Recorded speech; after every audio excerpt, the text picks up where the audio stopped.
Hello, everybody, and welcome to a new episode of the MinnMax Show, a place about games, friends, getting better. My name is Baldy Ben Hansen. I'm joined by, well, there must be limits to this, but let's test it out, audio listeners. I'm joined by Kyle Hilliard.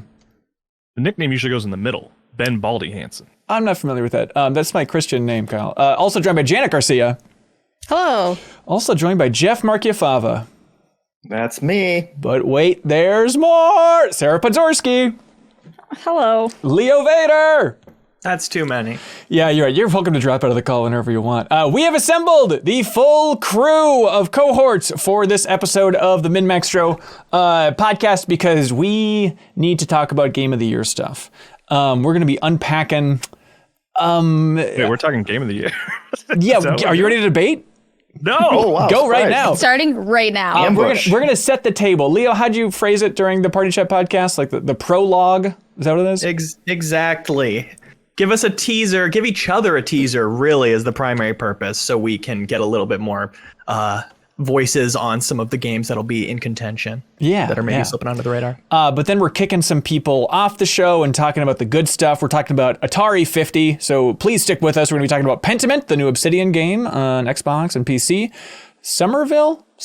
How do you pronounce that, Kyle? I think it's Somerville. Somerville? Okay. Yeah. Then back half of the show, we have some wonderful community questions. They're going to be joined by a very special guest from the Extra Life stream, somebody named Calamity Nolan. Because this last weekend, we streamed for 20 hours straight from the MinnMax studio. And thanks to everybody's support, we raised over $53,000 for a children's hospital here in St. Paul, Minnesota. Clap, clap, clap, clap. Unbelievable work, everybody. Thank you so much for tuning in, for donating way too much money for us to do stupid dances and to literally make wishes come true, thanks to the magical appearance of a genie. There's a lot of lore on this year's Extra Life stream, but you can check it out on our YouTube channel if you want to get It was kind of like a caught up. season of 24, now that I think about it. It really was, yeah. But part of that was we had an option for somebody to donate to charity, and then they could be a guest on this very show. So Calamity Nolan from the community said, yes, please. I'd like to save some kids. So they'll be joining us later on in this show. All right, let's get to this good stuff. This Game of the Year debate. We have the 210s on the horizon. If you're just tuning into MinnMax, at the end of every year, we compile... Okay, here's how the Game of the Year stuff works in general, if I may. First things first, Kyle. We should probably start planning with Emily Reese to have an episode all about the best music, game music from this year, because I know she's very much looking forward to that. It feels like that kind of kicks off the season, because then we have the MinnMax Awards, which are the categories of biggest news, best moment, dumbest thing, best thing, all those fun categories. That's going to be its own separate thing in this podcast feed still, though. And then we have the biggies, which are our actual Game of the Year lists, and we stream that all to you live. You get to hear our full debates for that, and that is what we call the 210s. Some say it's a top 20 games of the year, but that's foolish. These are two lists of 10. And as Leo pointed out... Completely separate things. But as Leo pointed out, every year, I feel like between the first 10 and the second 10, when we take a little break, there's always those moments of like, oh, I should go play that because Janet is raving about this game and no one else played it and we feel bad. So we're trying to get a little bit of that out of the way on this very episode to try and make sure that we've covered as many bases as we conceivably can so that we go in for the most informed, hottest, coolest debate about Game of the Year stuff on this very internet. Sarah, how are you feeling about Game of the Year stuff this year? Sounds like I'm being assigned homework. Well, sounds like I'm getting some take homework here. No, but games are fun 100%. though. I mean, yes, absolutely. Please It's video games though, so it's fun. That's right, but get your number 2 pencil ready to go for real, because this is going to be serious. You will be quizzed. You can't just spark notes this game. That's right. Speaking of which, speaking of Sparky, other contributors not on this call. Let's see, Kelsey Lewin, Jacob Geller, Ana Diaz. Jacob Geller was screaming from the rafters. He's out of town right now, but he's like, please, all you should be talking about is Citizen Sleeper and The Last Clockwinder. And I assume Norco, but Citizen Sleeper and Last Clockwinder were two of them that he's like, people need to play this before we have our Game of the Year debates, please. To be clear, Jacob is busy starring in Somerville. He is the main character in that game. Does he look like Jacob Geller? He looks a lot like Jacob Geller. Really? I didn't even notice that at all. I didn't notice the uncanny resemblance. But Leo, you've got Jacob's bases covered? Yeah. The Last Clockwinder is amazing. I think I saw it was on your wish list, Sarah, on Steam. Yeah. You should definitely check You it should play out. it. I was surprised that it wasn't included in the VR Game of the Year awards because all I've heard is like amazing things about it. Yeah, I was surprised too.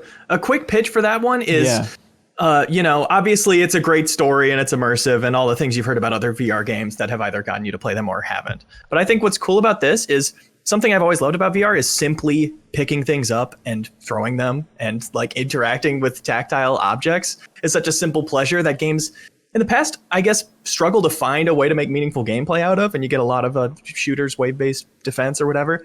But in this one, you're making these clones of yourself, doing these little actions that are essentially picking fruit and tossing it to another one, or building a little piece of a contraption and then tossing it over, and then making another clone that catches it and adds this other element. And that is such a simple, satisfying, like reliable tactile VR interaction to do the simple catching and throwing. It's like reliable. It feels like how it would in real life, and it gets increasingly complicated. And I was playing it this morning and just standing back and admiring this system I built of these 8 clones doing Cirque du Soleil stuff. Like one of them grabs a fruit and tosses it over its head while catching this other thing and attaching this thing to it. And you just watch this system you've made play out and kind of almost do like an idle thing. Like you end up making these systems that are auto-generating resources for you, and you kind of have that layer of progression too. I think it's a really cool game. Yeah, I mean, that is kind of the magic of VR, is never in the history of video games have we been able to make a factory of clones of ourselves and physically act it out. We've all done it just digitally, but to actually physically move it, that's something unique, you know? Yeah, and you see yourself in those clones. You see the exact body language, Ugh. and you're like, that's me. That's how I did that. So can I come over to somebody's house and play that in VR then? Sarah, can I come over this weekend and we can hang out and drink some beers and play Last Clockwinder? I'll have to plug it back in. Okay. Because it did get moved, but I have to play it still. Okay, so that sounds like a yes. All right, so Last Clockwinder, everybody, please enjoy. And then the other one is Kelsey Lou, and I'm just channeling her spirit. I'm sure she's screaming Xenoblade Chronicles 3 for the love of all that's holy, Xenoblade Chronicles 3. But now we got Jeffem the Ringer, because he's been frickin' streaming that game on MinnMax's Twitch channel.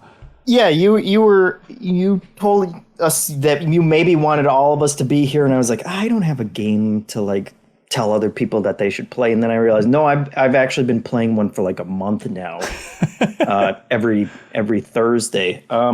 Yeah, it's really good. She's right. Turns out, it's so much better than I was expecting going into it. I figured like maybe I'd be on board with the combat, but usually for JRPG games, I tend to check out on the story because I'm expecting a lot of people with amnesia and stuff like that. And there's like so little tropes in this game, and it's just from the get-go, from like literally the first intro clip, it has a really intriguing and unique premise that I just was not expecting. And every time I've played on it in like 2-hour chunks, it's just kind of built a new twist on top of it and kind of changed what the goalposts are for what you're doing in the game, and while continuing to layer stuff onto the combat. And it's just, I've felt bad every time I've streamed it, because it's like, oh, okay, now I finally understand what all these Xenoblade fans have been screaming about for the past couple of years. Yeah, and especially with it seems like Chapter 5 is one that people are losing their minds about. Like, you think you understand that game, then Chapter 5 will blow you out of the water. So it's not only like, you don't just got to start it, you really got to put some time into this beast and make it through. And it's one that I would love to go back to. But if I'm being completely honest, and Sarah, I'm very honest about which games I'm going to finish and which ones I am not.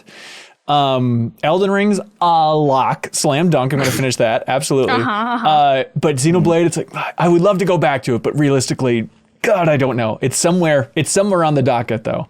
But I'm glad that you can at least get Kelsey's back during that discussion as well, Jeffem. Yeah. Playing a little more. Jeffem, if there was somebody here besides Hanson who you had to force them to play it, who do you think is most likely to like it? And could you use your most forceful voice while demanding it, please? I'm gonna say Kyle. Maybe Kyle's wife. Does your wife like those games? Oh yeah, Kyle? She loved too. I have it. It's sitting there. Okay. All right. You know what? Actually, honestly, the most intriguing thing that is like the sort of refrain I've heard about that game a lot is it starts strong. It does. Because so many Very much. JRPGs do not. Even JRPGs I love do not start strong. So that actually is a huge incentive for me to be like, okay, well, if it kicks off cool out of the gate, maybe that would get me a little more interested in checking it out. Oh, it kicks off cool, all right. Kind of on a similar note, Live Alive, thinking of just Nintendo RPGs, has anybody else finished or played a chunk of Live Alive? Is it Started it. Okay, how far did you get, Kyle? I went to the sort of contemporary guy, like the modern era, not the future, but the modern era guy, and I played like the first hour and a half or so. Oh boy. Okay, so one of the 6 stories in there. Believe it or not, there's a lot left in there, but that is one that I would love for somebody else to play, to at least start. Like if anybody, I'm looking at Jeff, just get off the Xenoblade train, get on this Live Alive train. But especially anybody who's like nostalgic over 16-bit RPGs, which I feel like out of this group, you're probably the highest in that aspect, maybe. But we have a code sitting there, Jeff. It rules. I think it. Honestly, I almost said it. I don't know how much you want to talk about it, but you put out a call and was like, hey, are there any Nintendo games that people missed throughout the year that you'd like to check out? And I raised my hand for like 3 of them, and I was on the fence about Live Alive, but I was like, I can't ask for that many. Surely other people would like to spread the love around and check these games out. But if it's still sitting there, I'll check it out. Yeah, love it. I think it's not going to be a long, boring drag of an RPG. It also defies a lot of those classic tropes by just telling. I hope not. Well, no, that's what are you signing me up for? No. I think you're going to be pleasantly surprised. It's just a bunch of shorter vignettes and jumping around these different characters, and then there's some stuff after that, which might get a little more tropey, but still very cool and just wildly different and super creative and just bizarre. So I'm going to be fighting for that on the 210. So it'd be nice to have some backup. How does it stack up to the start of Xenoblade? Well, what's weird is you choose which story you want to start with. So it all depends on which one you start with. So I could steer you towards some of the better ones, so you're much more in line with it. Based on your love of Red Dead 2, starting with the Western one is where I went, and that seems like a good way to go. Then I'll have a built-in excuse for never finishing it. That's right. So yeah, exactly. That sounds great. I know. Perfect. You never want the Wild West to end. It's kind of your mantra in that house. Yeah, I get it. Yeah. Leo, you got something else that you think people should check out? One I'll be fighting for is a little game called Hard Space Shipbreaker. Really? Yes. I think that game is phenomenal. And it's on Game Pass, so no excuse. Basically, you're floating around in 0G doing this job. It's a job simulator of a made-up job that is taking apart spaceships, finding points to cut them, or like free form cutting them if it makes sense to like cut a hole out of the side of it, like almost Metal Gear Rising Revengeance style. Yeah. And you're just peeling away these layers in a really satisfying way until eventually there's nothing left. You start with this full ship full of all kinds of equipment and gear and junk. And then by the end, you're just like sending the little shell in the middle of it into the furnace, and you're just standing back and watching and seeing there's nothing left. And it gets gradually more and more complicated in a really interesting way. Eventually you have to like extract a nuclear reactor from most of the ships without bumping it against anything. So you've got to kind of plan your route out because you have a limited amount of time once you pull it from its casing. Eventually you find ghost ships that are doing strange, inexplicable things like controlling themselves. And there are these AI nodes you have to destroy that are like screaming when you kill them. It's a really weird, interesting lore. It's such a commitment to this job simulator of this made up job in this made up cool but bleak but interesting world. It has a tough time, I think, breaking through with the name Hard Space Shipbreaker. It's not exactly catchy, tip of the tongue type stuff. But didn't you stream it, Jeffem? I did. I streamed the first couple hours, and absolutely, I'll co-sign on to that one. It's a really unique idea for, like, I've never played a game like that. There aren't that many zero space games to begin with, but yeah, it's trying to manipulate your way around the outside and inside of these ships and figure out where like the best break points are and then kind of dragging it all and kicking it towards like the right incinerators that you have to send them to, while also running out of oxygen every time because you think, oh, I can get rid of the rest of that wing before I go back to, get more oxygen and stuff. It was just a really fun. I didn't get to all that cool ghost ship stuff or anything like that, but yeah, it's a fun time. It's remarkable how consistent that progression is. You're constantly getting new little wrinkles on this job you're doing. And plus, learning how the ships work as you break them apart, you're like, oh, I could have kept this whole half of it together and sent that all into the processor at the same time. And then the next time to do that and you're planning for it, and getting to do that is so satisfying. There's you can break any ship apart in any way, and then you can just decide whether to do it smart or just not even think about it and just break away piece by piece, and that's satisfying too. It kind of feels like a little bit of that Power Wash Simulator groove. I was going to say, it seems like it's in the same sort of orbit, not to get, make a pun about being in space. Please, no seems puns, like Kyle. Scratching the same itch as Power Wash Simulator. Yeah, I wouldn't say it's far off, besides just a bit more decision-based, can do it more different ways. There are certain things I've done with tethers of which is, you draw one line from a point to another point and it pulls it in that direction, where I've basically had it pulling a banana out of a peel, having this inner part of this tube get pulled out at the same time as the outer layer. What? And that's the only way to extract it is to pull these two things at the same time into these two different places, and just sitting back after I've set up the tethers and watching that happen, having pulled off this weird engineering idea. It's such a unique game that you would pitch and not even be sure if it was fun, but they made it, and it turned out it's awesome. Good news for them. That was one that I started. I was curious about it, and then it was as somebody who gets nauseated really easily from playing games, I made it 10 minutes in. I was nope, cannot do floating around in 0G. This is impossible. And there's so much of that 0G too, of getting sucked into the furnace before you upgrade your thrusters, and desperately shooting your grapple and trying to pull yourself as hard as you can. That stuff feels really real. It's so physics based. Yeah. The whole thing is a physics sandbox. Hard Space Shipbreaker is the name of that thing. Janet, as the queen of video games, somebody who's played probably more video games than anybody else combined, is there something you feel like you need more representation on for the discussions here? Yeah, I think Rollerdrome. How many of you guys actually checked that out? Was that one that people got to at all? I started it. Okay. Yeah. An hour or two. Yeah, I think that's up there with the Ali World, similar vein.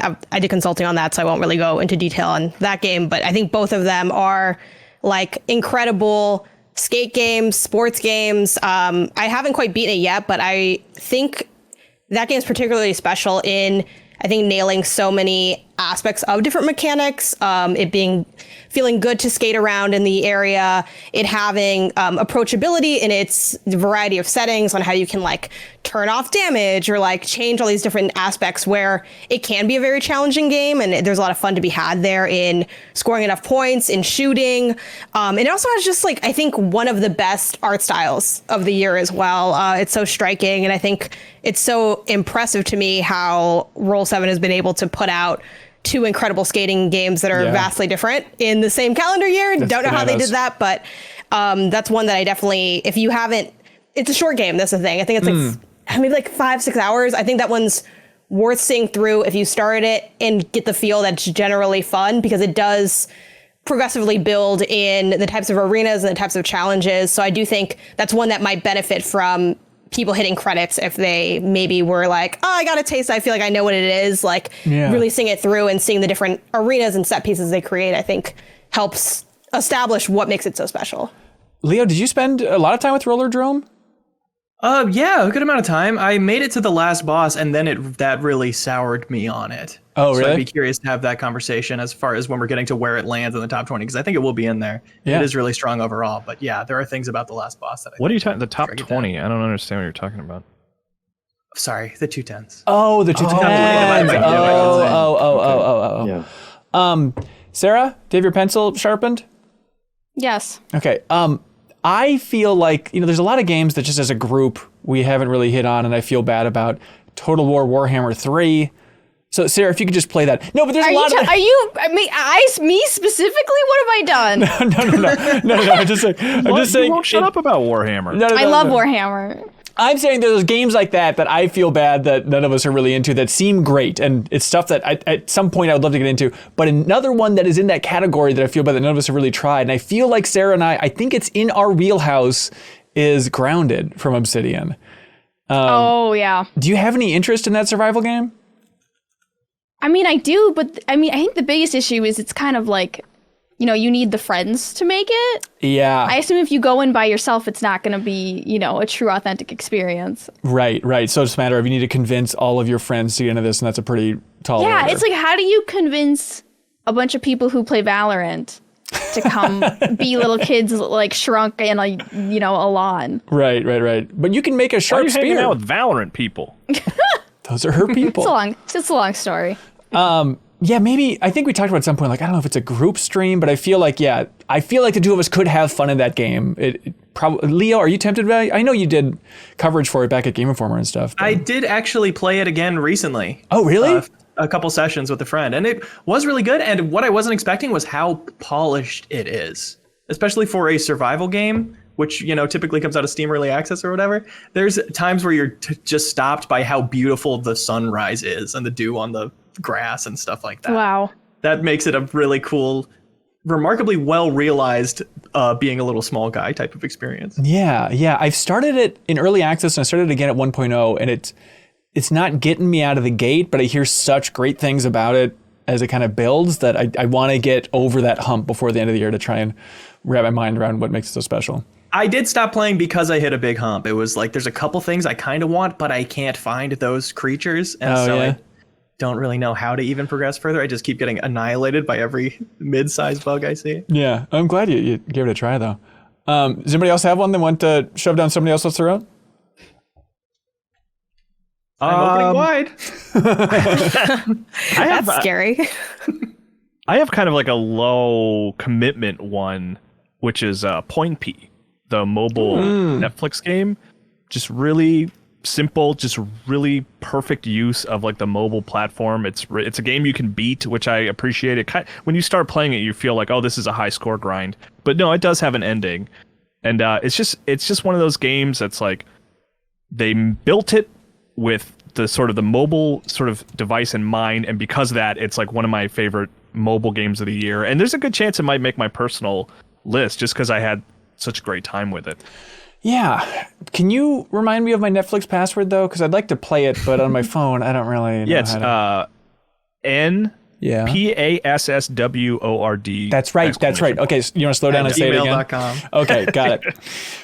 Can you tell me if my parents will be mad at me for logging in on a new device? Damn you, Netflix! I was kind of bummed to not see it on like the Game Awards list. Like the Game Award mobile list is all pretty much, I think, for Apex Legends, except for Apex Legends Mobile, every other game is also on PC. And I was like, I would have liked to see more specifically focused mobile games, and Point P is the one that I would have liked to see on I wonder if the stuff with subscriptions for those, it's just tough to get kind of a mass audience. Like, I don't know how much Apple Arcade stuff was even in there. None. I feel like people just, at least that's how I felt with that category. So I think that might have been a category I skipped. Like, I just don't play enough. Like, it's just, it's so low, like, and not because it's bad, but it's just like so much lower on like the stuff I'm already neglecting. And I think a lot of people probably end up there. Like, I'm guessing most people didn't play a lot of mobile games in the calendar year, unless they really have a focus on it. So yeah, it was Kyle's job, and he barely. Yeah, it was my job for a little while. But Point P is the one that like floated to the top for me. Yeah, I'm like, this is a cool game, and I hope more people check it out. Yeah. What's how long to beat on that? Do you happen to know what the? I mean, that's a good question, because I played it over the course of like a week or two and beat it, but I was playing in really small chunks, so I would imagine just like probably 4 hours at most, maybe. Yeah, I think it says 5 hours. Yeah. Okay. Jeffem, did you help me out? Let's go back to January. Did you play Nobody Saves the World?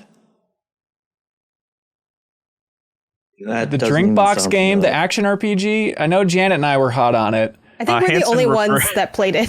I played Hanson it. referred to it as the second coming of Christ, and yeah. I played it. I got like That's 60% like of the every way other through. game that. Okay, as long as some people play, but I think you might is like it it, the Jeffem. one where you switch into other, like you Yes. turn into a Yep, rat? yep. Okay. I played some of that, yeah. Okay, all right. Could you just play the rest of it, though, and become a champion and then join Janet and I for Yeah, sure. I'll just add it to the list. With, cool. Let's see. Elden Ring, Xenoblade, Yep. Live Alive. Horizon couldn't hurt. Horizon. Have you not played Horizon still? I started it, but it came out right when like close it's enough to Elden Don't Ring worry that about I it. You're sucked totally into the fine. orbit. Play something different. That is going to be one. I think we're outside of Janet. I think we're pretty underrepresented on the Horizon front. Like, how are you feeling about it, Janet? I mean, I really liked it, and it's fine. and I love the first one. Yeah, so I will get back to it at some point. It's just He's playing terrified of Xenoblade Chronicles 3. What more do you want from him? yeah. I do feel like Jeff ended up being cornered because he's such a good. He's just a. Let's take a quick look and audit of Jeff's life this year. It's one that I would like to fight for. Yeah. Alongside you, Janet. Yeah, Jeff, you're just such a good like landfill for games. You're like the perfect Venn diagram of everybody's interests. So just dump them all, dump them in there. At least they're not going in my mouth like Leo. So. That's right. Oh God. Can we have like a Patreon goal for like a little cabin in the north woods of Minnesota, and then you just go up there and you play all these games just in solitude, Jeff? And we just like basically an isolation chamber that we can lock you in. Gamer solitude. Yeah, I'd sign up for that. Can it be the Marvel cabin? Yeah, it can be whatever you want it to be. Absolutely. So Jeff, we can pick you up and drop you off at the chamber? Yeah, sure. That sounds great. Cool, I'm sure my wife and 2-year-old child wouldn't mind. Where's Daddy Come in the dead of night, put a bag over his head. You're gonna love Horizon. We're bringing you to the Forbidden North. He would have come willingly. It's like, what are we doing here? How many of y'all played Escape Academy? I did. I like that game. Yeah, Okay, I played maybe 4 rounds of it, and a disclaimer on that one as well. It's from I'm 8-bit, and we plugged it on the podcast and all that stuff. But I like that game. It's one of those that I'm not red hot on. It feels, if I may be fully honest, feels like one of those that's kind of in that like 25 area maybe, if the list was ordered in some confusing way. You mean the third 5? You mean That's the third why- 10. The third 10. The elusive third 10. There's some good stuff in there. I don't know. You should finish it if you haven't. Yeah, I love it. that game. It was like one of my favorite experiences of the year, and probably my favorite multiplayer thing since, last year. What was it? Operation Tango. Yeah, that's right. I think it's like right up there with just how good is it solving everything. And there's the DLC dropped, I think, a few weeks ago too. That's right. So I'll have to check that out. Really? Tinykin, I feel like we play Tinykin. right? I'm red hot on Tinykin. Yeah. Okay. I like Tinykin a lot. I dabbled. I think my only other one that I have that maybe people didn't get to, this one, I don't know if it would make the 210s, but I really did enjoy this game. Strange Horticulture came out like toward the beginning of the year. Sarah, have you played this one?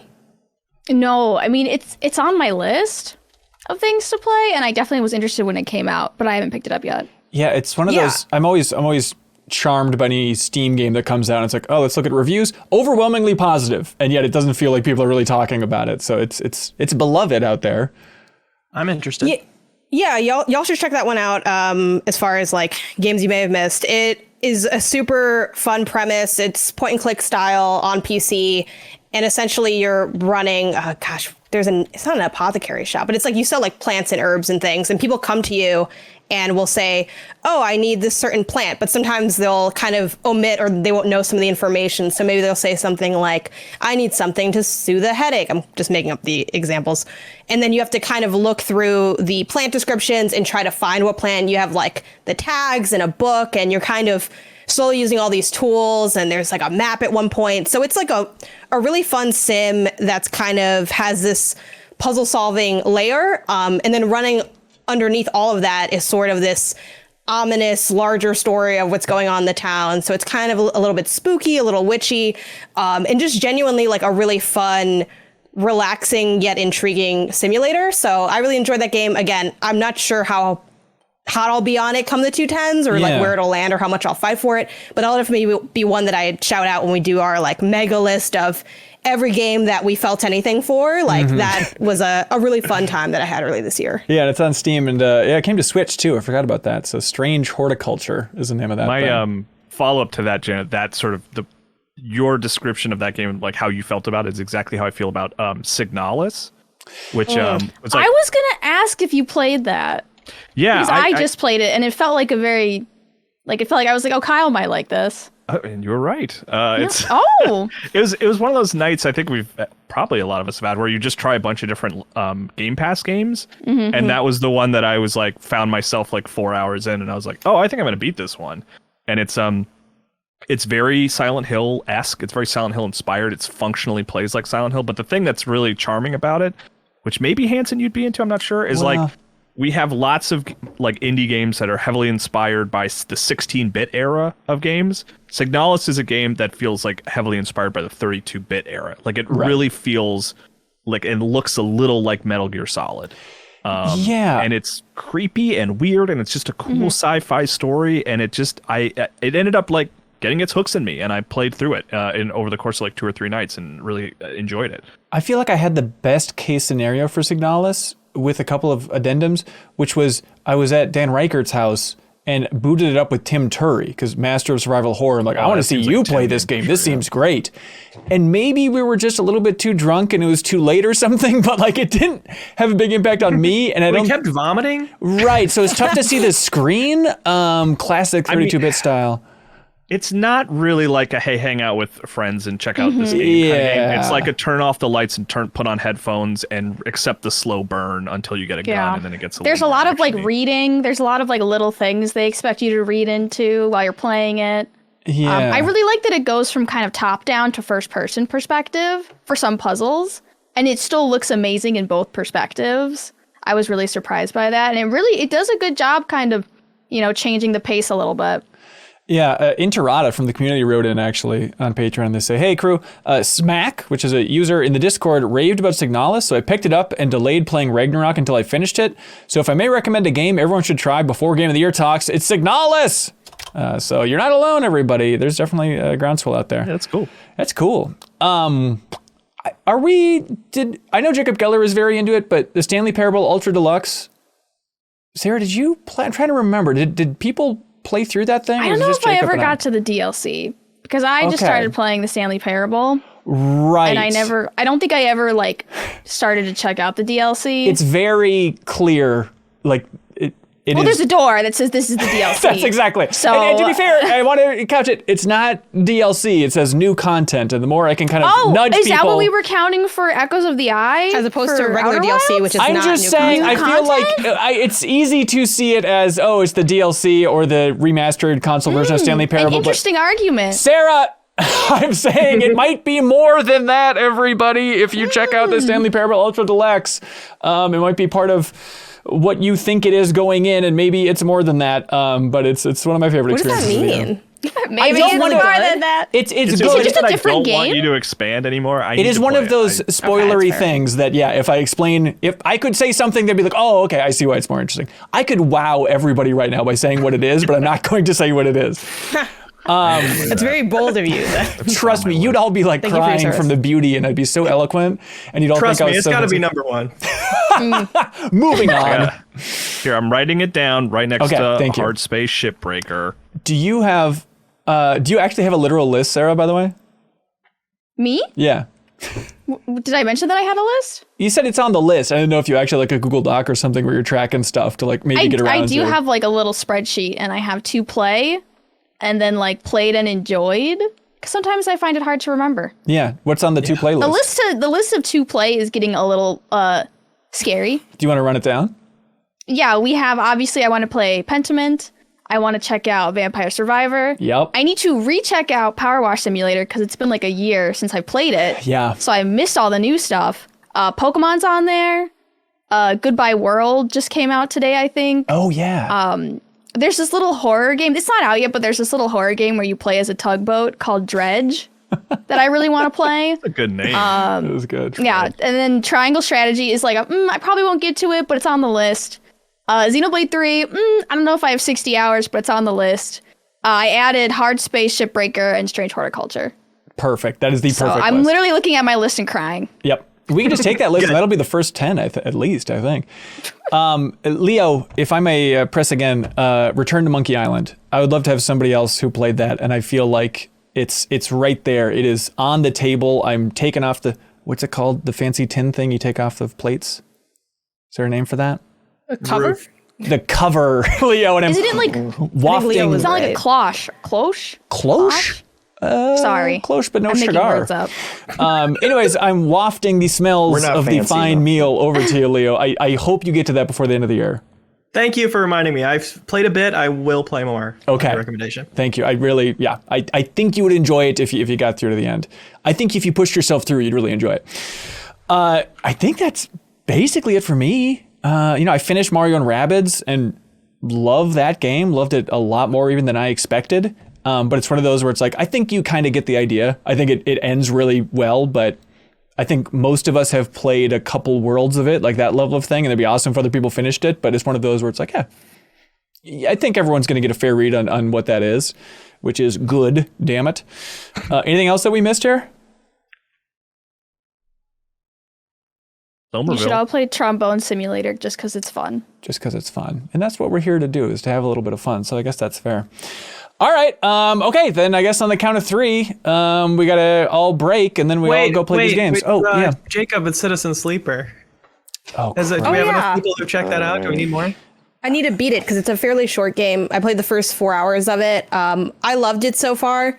I'm a little bit scared because I also loved Norco when I first started it, and then when I beat it, I was like, I didn't like this at all. Right. But yeah, Citizen Sleeper, it has a fun, I guess, what would you call it? Not gambling element, but chance element of you dice roll for different actions or different dialogue pieces, and it's set in this very intriguing, mysterious sci-fi world. And I just think the writing is really superb in this game, and the stylization is very cool, even though it's essentially still kind of I don't know the best word for this, but it's not it's like you move through space and time. It's kind of like you're going through screens, almost like a visual novel, but a little bit more, the presentation feels a little bit more involved than a simple screen by screen one. But yeah, I really enjoyed that so far, and everyone I know that's played it loves it. So that's one I want to beat to kind of figure out where do I land on it overall. Yeah, I have beat it, and I think to that point, it's interesting that there are so many endings, so many paths to go down, that I wonder if there's one that you would hate versus one that you would love. It might be luck of the draw on that one. But I do think that's a pro for it, is that if you aren't interested in something, if you think one plot thread is boring, you can pretty much just drop it and just follow the stuff that you're intrigued by. And I also think it's one of those games that intimidates people because it's a reading game, but it feels so little like a reading game when you're actually playing it. It does a really good job of placing you in that space station and making you feel like you're living there, and you happen to be reading as your main way of going through it. Right. But there is a strong vibe to it where you don't just feel like you're reading a book. Right on. Yeah, and it's on absolutely everything. Is it still on Game Pass? It was a Game Pass game, wasn't it? I hope so. Okay, I think That's so. where I was going to play it. Ooh, yeah, I know I started it. All right, let us know what we're missing in the comments. Let us know what we need to sprint towards. Let us know what other games Jeffem needs to play before the 2010’s debate coming up. Let's load up that cabin. That's right, in the middle of December here. Let us know what we need to get to before that holiest of days. All right, okay, now we got a break on 3. Everybody ready? Okay, games on 3. Hands in. Jeffem, hands in. Okay, 1, 2, 3. Games. Games. I went down. Everyone went up. I think everyone's go tone down is and then going you go down. Oh, is that what it is? I wasn't in any sports ever in my life. Okay, now just to make it. Are you shocked?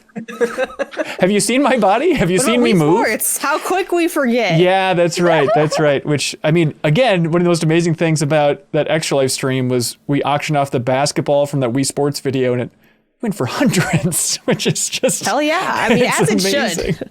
It wasn't even properly inflated. Leo, don't tell them. They'll take the money back from That's how charity. you know it's authentic, though. You know what I mean? Okay, Just like us. Jeff and Sarah, you two want to clap out now, please? Thank you. Thank you for being here, though. All right. As for newer games, stuff we've been enjoying, last Friday, a game came out called Atari 50. The anniversary celebration. We talked about it a little bit before. We talked about it when Chris Kohler was on to talk about the TMNT collection, because it's from Digital Eclipse, and this is the new release from Digital Eclipse, who has had a wild year because they also released that Garbage Pail Kids game as well. But Janet, do you know the hook for this Atari 50 thing? A little bit. It's like you're walking around either arcade or / museum, and it's kind of like Close. I don't know what goes after that though. Like how many layers of interactivity there are in it. Yeah, you should remove. It's really good also. Yes, it's very good. Absolutely, you should remove some layers of interactivity because you're not walking around per se. But what it is it's running through the 50-year history of the game company Atari.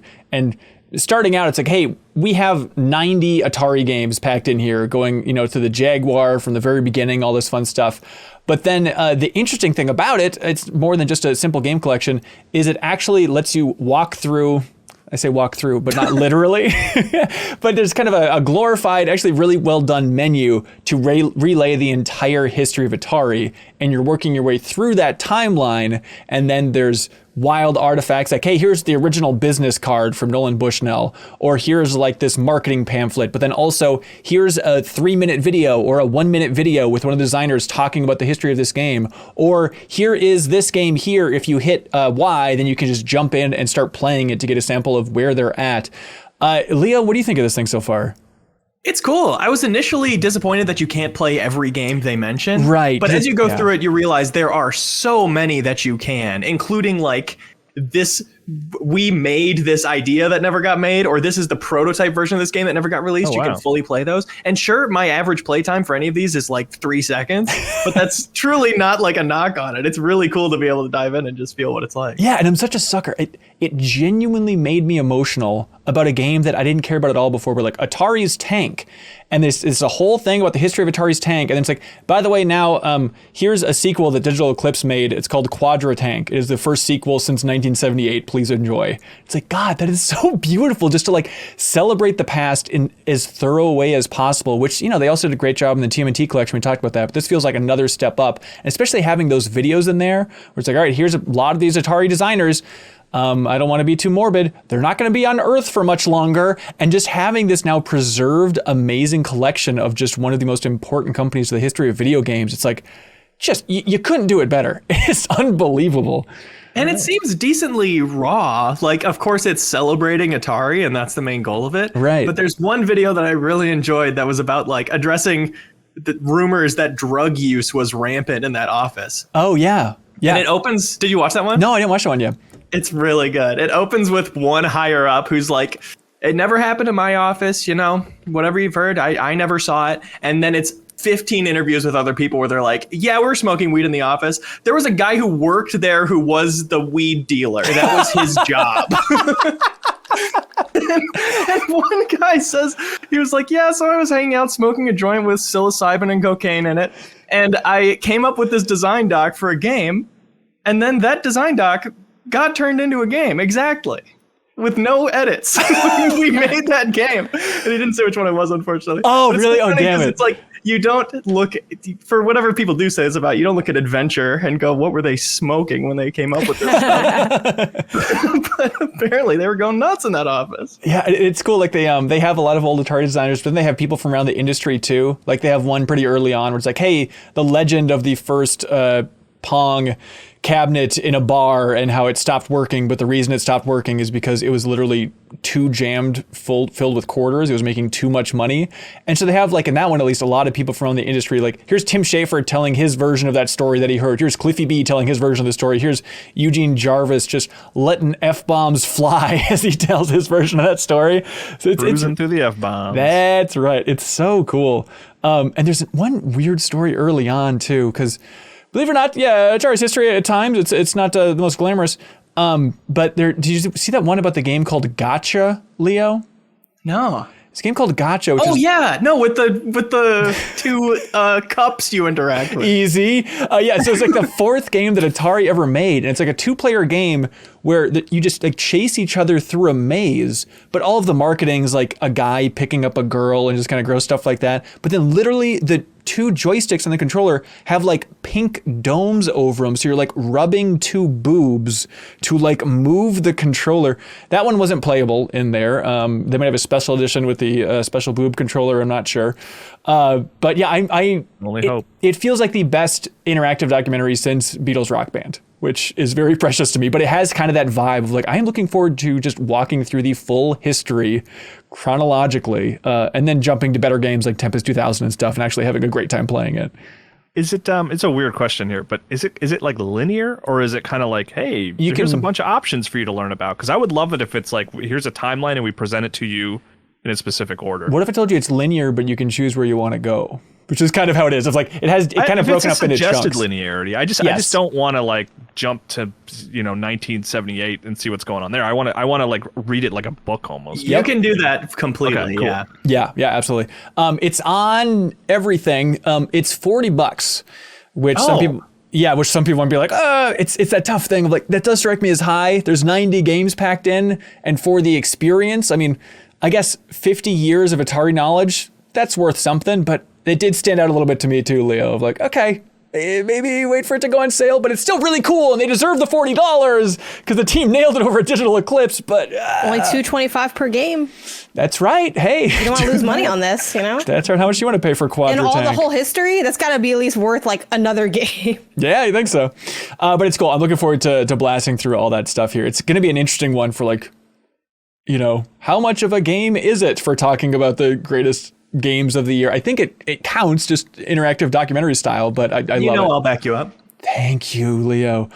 Okay, also this other game came out called Pentiment, from the creators of Grounded, everybody. Obsidian. Pentiment is out now on Game Pass and PC. This is the game that when it was revealed, you might have been confused by the art style. Nobody could have seen that this was going to be an Obsidian game. This is the one that is 2D, very interesting art style, very ink inspired, and it's based you're in the Germany in 1518 is where the game starts, at least, and you're kind of working through this person's life in grand old Germany. Has everybody here played it, dabbled with it? Where's everybody at? Like an hour or so. Okay. Janet, have you seen this yet? Okay. Haven't played it. Read some reviews. Saw IGN's 10 and raised an eyebrow. IGN gave it a 10 and then GameSpot gave it a 6. And so it's like, this is wild. Weird, but in general, I think it's getting really good reviews. Leo, what did you think based on that first hour? Gosh, it's not up my alley at all, this like setting and even really type of game. Right. It's really fully RPG, and you tailor your character's background in a way that's interesting. But again, it's very like 1500s is not something that typically grabs me as a setting. And I think for that, how much I like it is a really huge achievement. Yeah. It's like it's really kind of a grand setting, but really small human moments that it's focusing on, and just inescapably gorgeous and like cohesive presentation. It feels like a person's vision come to life in a way that's pretty rare. Yeah, it really feels like, what if a lot of dorks got really into 1518? It's like, I'm into that. It's the type of game where I was playing, I was like, I like people that like this more than I like this. Does that make sense? Like, I think it's a really cool thing. I don't know if it's working for me. It's also really tough. It's a really tough time of year to have a really unique, slow down, read a lot type of game. And it's just fascinating that this is a Microsoft game now. This is an Xbox game ever since they bought Obsidian. And so I love the idea that Xbox is letting the studios run wild enough to release this game, which it feels like a Kickstarter game. But the fact that like this is the Xbox game put up against, I know it's not a literal competition, but in the window of putting up against Sony's God of War Ragnarok and Nintendo's Pokemon Scarlet and Violet. And it's like, and then here's a game where it's about taxation and pagan gods in the 1500s. Everybody have fun. It's wild. I really hope it finds its audience. Because, again, it's surprisingly more accessible than you might think. And it does a great job of whenever there's a proper noun, name, a religion you don't understand, you press the back button and it zooms out and shows that what frame of what you're doing as an illustration on the book with other illustrations and words around it and a description of that highlighted word. Yeah. That fills you in. And I've been using that a lot. It's like referring to characters that I met earlier in the story and stuff and just forget, and you zoom out and then it's a picture of their face. Like that stuff makes it really appeal to everyone, I think. Did you see that slider in the menu too, where you can increase the size of people's heads?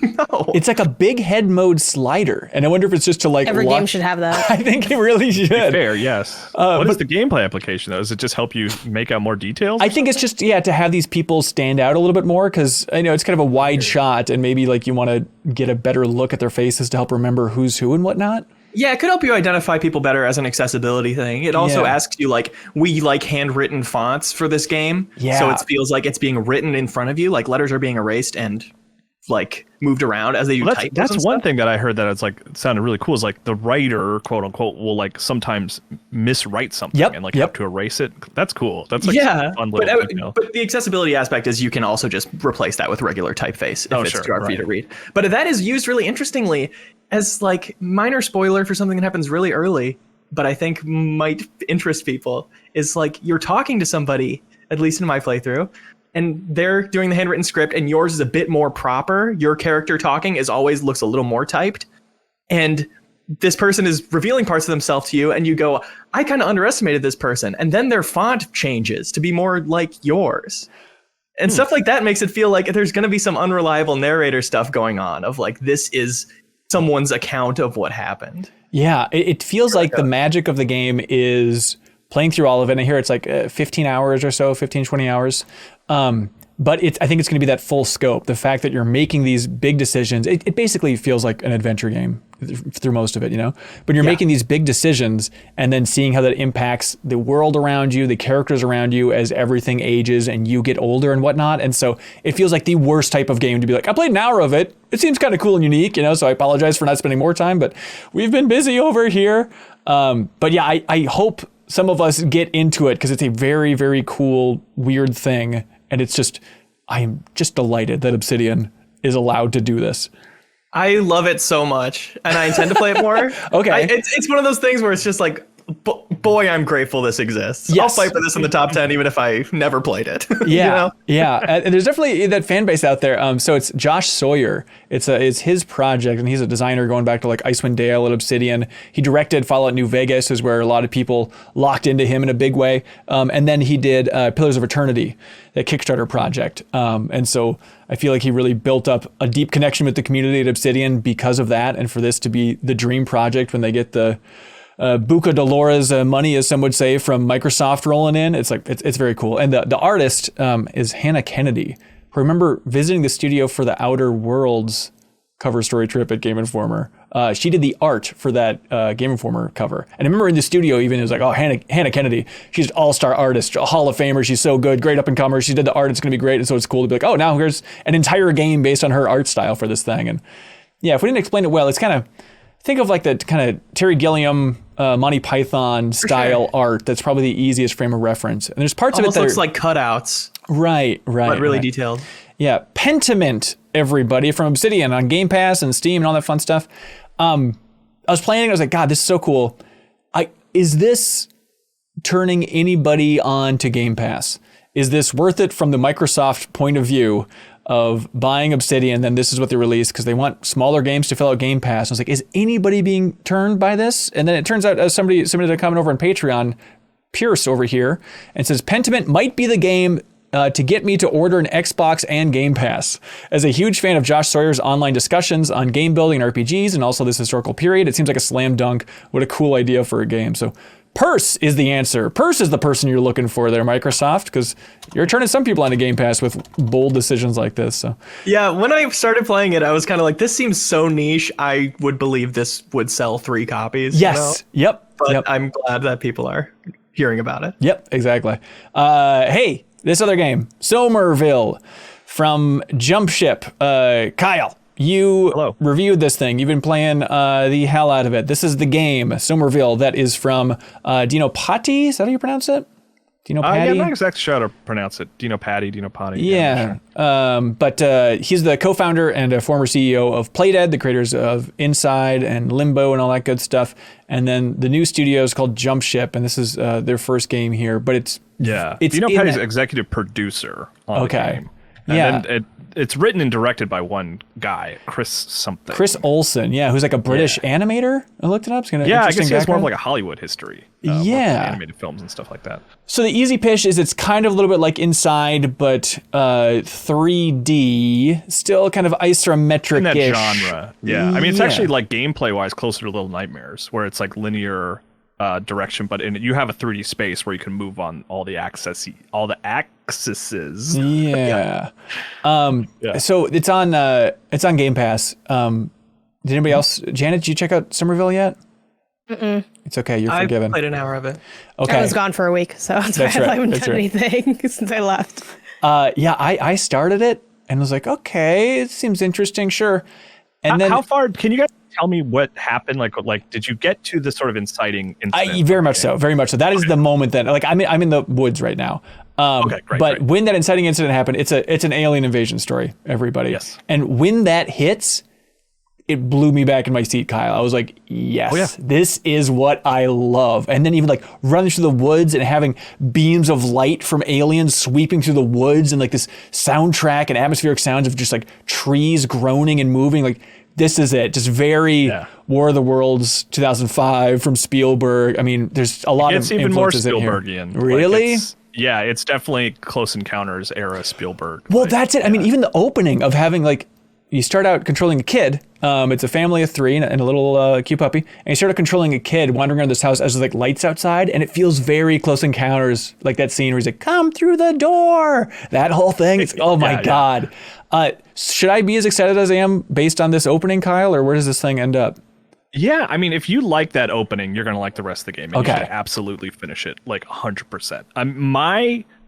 My sort of criticism of the game are technical issues. There's just little tech problems, like little animations that don't quite work and little puzzles that like didn't solve quite correctly. I had to restart some checkpoints and that kind of thing. But that being said, I have already played through Somerville 3 times. What? Like I've beaten it 3 times. I started a 4th time. I've gotten all the achievements and everything. It's this really just grounded alien invasion story from the perspective of this guy just trying to stay alive and like just move forward. And it's the art and the sound design is just really cool and impactful.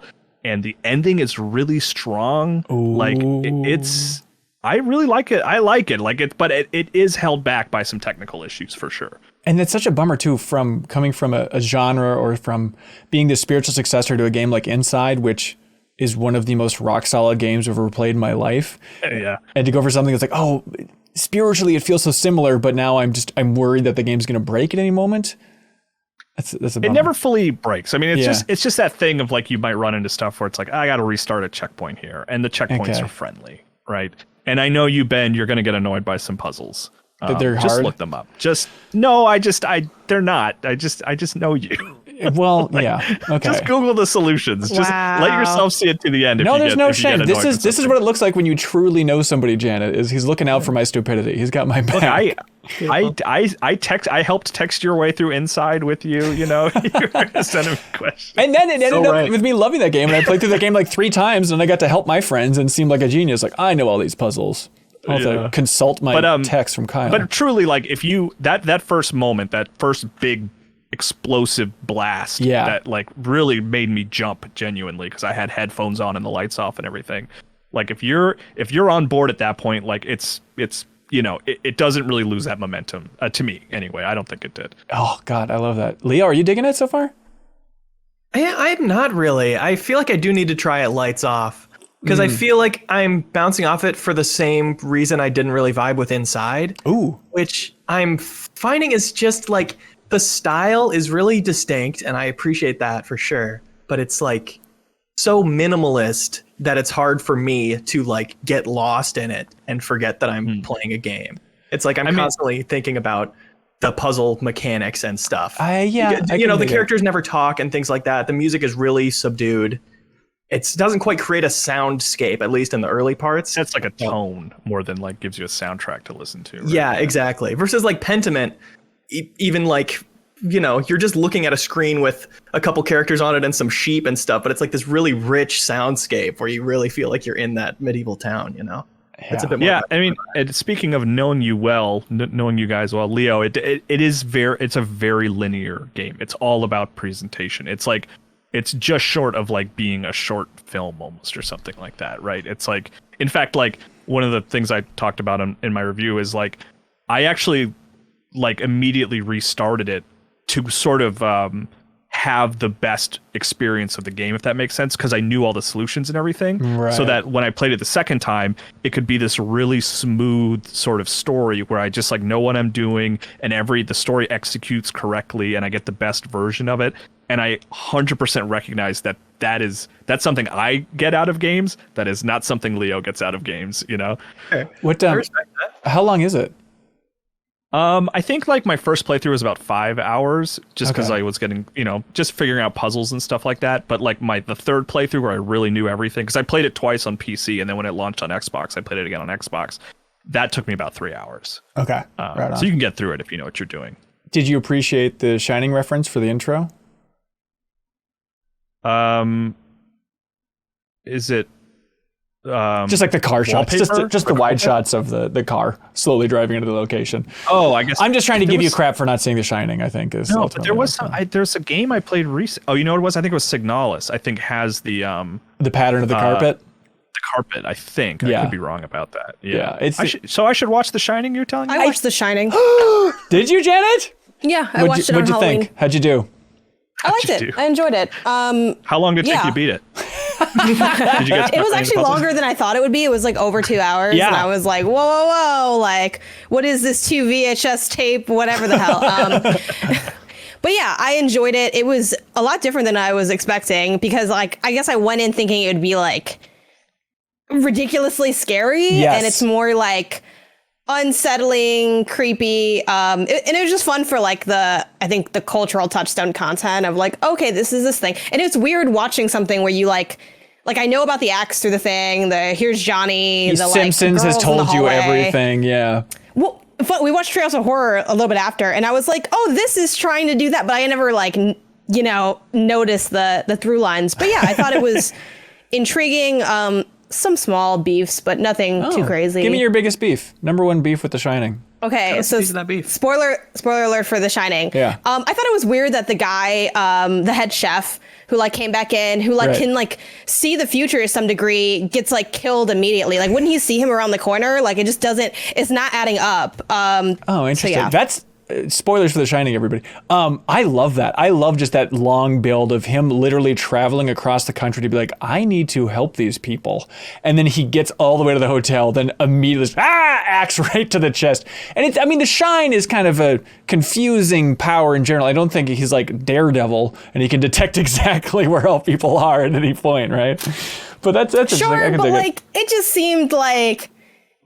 Like when they showed that scene, I thought for sure they were going to cut back and be like, "Oh, that's him having a vision," but like it wasn't. Sure. I also feel like the like racism aspect didn't add to my understanding of the character as being like, oh, this guy's evil. Like when that dude like says the N-word like 3 times, I'm like, if you want to paint him as racist, I guess that's fine. But like, it didn't enhance my understanding of the character, so I feel like it was an unnecessary characterization element. The Owen in Grady there. thing, just dropping the N-bombs in the bathroom and stuff. Yeah, and like I get like obviously I don't think that he's meant to be like a good character, but it just felt like it didn't add the dynamic that usually that kind of thing would add. So it felt superfluous. He's just evil, and now he's multiple layers of evil. I guess Sure, is what it's they're like, oh, by the way, everyone's racist, and it's like I guess, Yes. but like I don't Yeah. know, we didn't need that in there. I feel It was like the but anyway. 70s, yeah. So did anybody see Dr. Sleep, which Snake mentions in the backstage No, pass chat? I want to. I just listened to Blank Check's episode about it, and I really want to watch it. People mention that. I also think it's The Shining was fun from like a writer creative perspective because like me and my brother were really pretty into it. Yeah. And like his wife and my boyfriend were kind of like, I don't know, whatever. And it's like, it's because of the writing thing of like, yeah, man, you just be in there just working. Like it's brutal. I understand wanting to go to a haunted hotel just to get some time to write. That's where we should send His Jeff. book seems great. Yeah. Oh. That's my God. the Overlook. Yeah. He can play a lot of games there. It'll be sweet.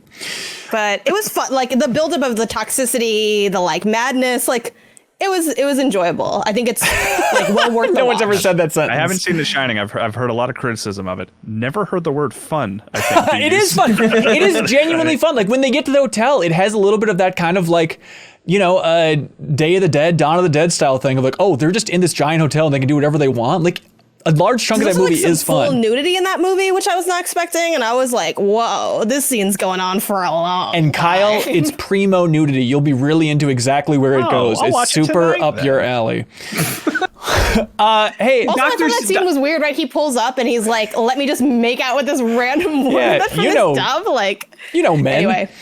I want to say Dr. Sleep is a unfortunately. really fun watch. It's Yeah. got some really great moments and some moments I thought were so stupid. And that together made it totally worth watching to talk about. And we should do a deepest dive on The Shining. Oh God. I will say, I'm for as tempted. far as Halloween content that I've missed for my whole life, I will say watching The Shining solidified my opinion that Beetlejuice is a really bad movie. Like that movie is not good. Okay, Janet. Okay. Look, The Shining's I'm a better tempted movie to just than leave Beetlejuice. on that note. Kyle, you can't leave. You need to stick around because I need you to hear about this fine stuff. Do you know how this whole thing operates, Kyle? Ben, I really have like 2 minutes. I need to go. You're gonna get through all this in 2 minutes. Fine, Kyle, just go. Just freaking go, man. Fine, I'm leaving. Leo, do you know how this whole thing operates? A little website. That's all I know. It is a little website. If you go to bit.ly/little website, it'll redirect you directly to patreon.com/MinnMax with 2 N's, everybody. Thank you so much, everybody who goes there, finds the tier that's right for them. There's one waiting for you. You just have to know where to look. And by God, I know where that is. That is over on Patreon, everybody.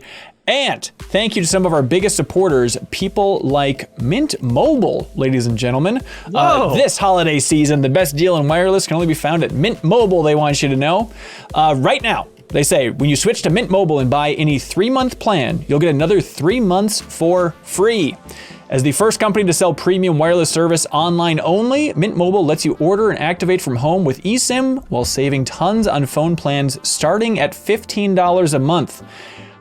In one of the meetings when I brought up the idea of Mint Mobile, Janet, you jumped across the table to say, I use it and it actually rules. Yeah, I love Mint Mobile. I use it in the Southern California area. I don't want to misspeak, but it runs on the same towers as another company. Ben, you can look into what the company is as I finish this up. All right. So it really feels like it's one-to-one with a lot of services that you're used to, a service that you may even have. And what I like most about it is just how cheap the plans are. Like I have like unlimited data for like way less than I had at like my previous company, and you can like pay it in advance. Like you can pay like the whole year off. So like right now I don't have like a month-to-month phone bill. Like I'm just kind of putting the money aside and then I can pay it off whenever I want. It has cool refer a friend features, and also the logo's adorable. It's like a little fox, which is super cute. And yeah, I've just loved like having the no bill life. I finally paired that as well with people in chat are saying the T-Mobile network. I finally paired that with also paying off my phone. So I kind of did them both at the same time. And I feel like it's just freed up a lot of continuous stress of having that just kind of in the back of my head and on my plate. So yeah, I've been really happy with the service. I pretty much recommend it to everyone, especially people that I know that are in the area, because I can speak to this. Like, I think my service is super high quality. I don't have any beefs with connectivity or anything like that. So yeah, love it. Yeah, hey, look at that. $15 a month, everybody. And they say that now is the best time because you can buy any 3-month plan to get 3 months for free. And you can use your own phone. You just got to swap out the eSIM card, all that fun stuff. So you can switch to Mint Mobile and get premium wireless service starting at just $15 a month for a limited time. If you buy any 3-month Mint Mobile plan, you get 3 more months free by going to mintmobile.com/MinnMax. There's a link below. Mintmobile.com/MinnMax. Cut your wireless bill to $15 a month at mintmobile.com/MinnMax. Everybody. Also, thank you to our fine friends over there at I'm8bit. They want everybody to know about the Cuphead Collector's Edition, which is available in their store, and like all good things in the I'm8bit online store, this thing looks cool. It's an I'm8bit exclusive. It comes with an 8-inch tall handcrafted Cuphead marionette. That is a word you don't see very often, Leo, but you should. It's fully puppetable.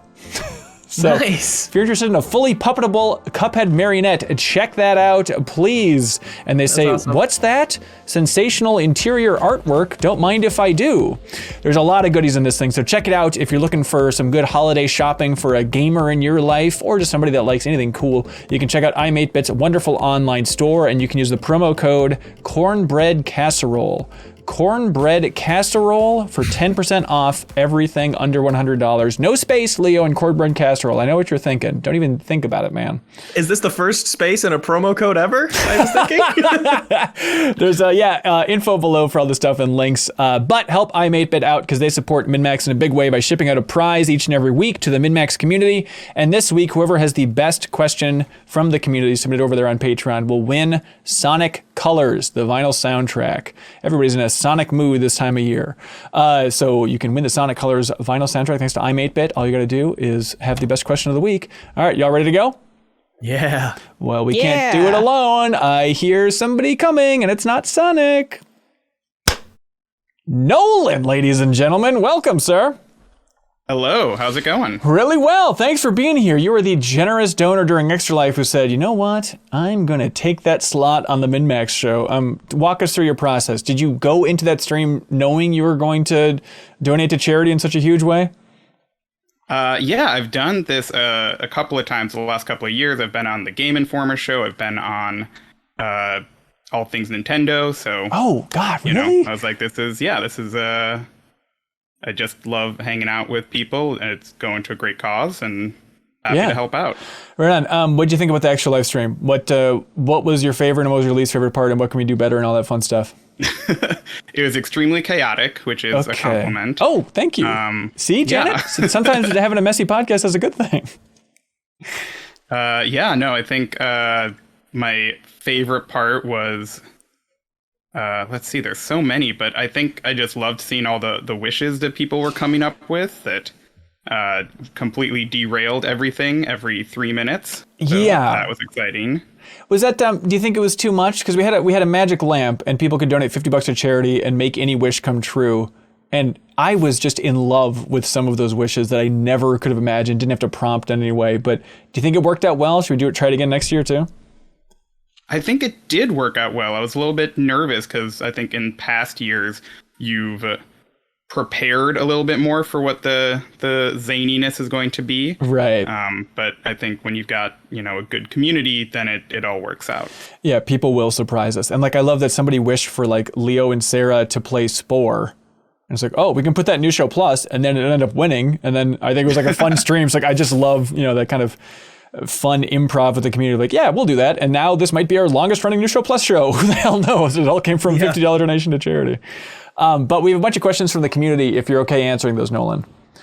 Absolutely. They're all extremely personal and private, so I hope you're ready for this. Adam Castellanos writes in and says, hey, who gave you your first beer? This is for everybody. Does everybody remember their first beer? Is this a distinct memory for the group? Did we all have the same one? What'd you do, Leo? I remember my dad giving me a sip of his beer after a canoeing trip when I was probably 7 or 8. It's just a sip. And I remember really wanting to pretend I liked it to look adult, even though I thought it was disgusting. Yeah. Did you keep trying to sip it? What is that? Why do we learn to enjoy the taste of beer as we get older? Is it sophistication incarnate or stupidity incarnate? There's a dopamine release that happens as you get drunk, and you probably get addicted to that. Is that what that is? You get used to the flavor. Oh, I see. Oh, no. I mean, I know people. I think they're out of their minds. People insist that they just like the taste of beer. Yeah. Are you one of these people? You were one of those people, Jenna?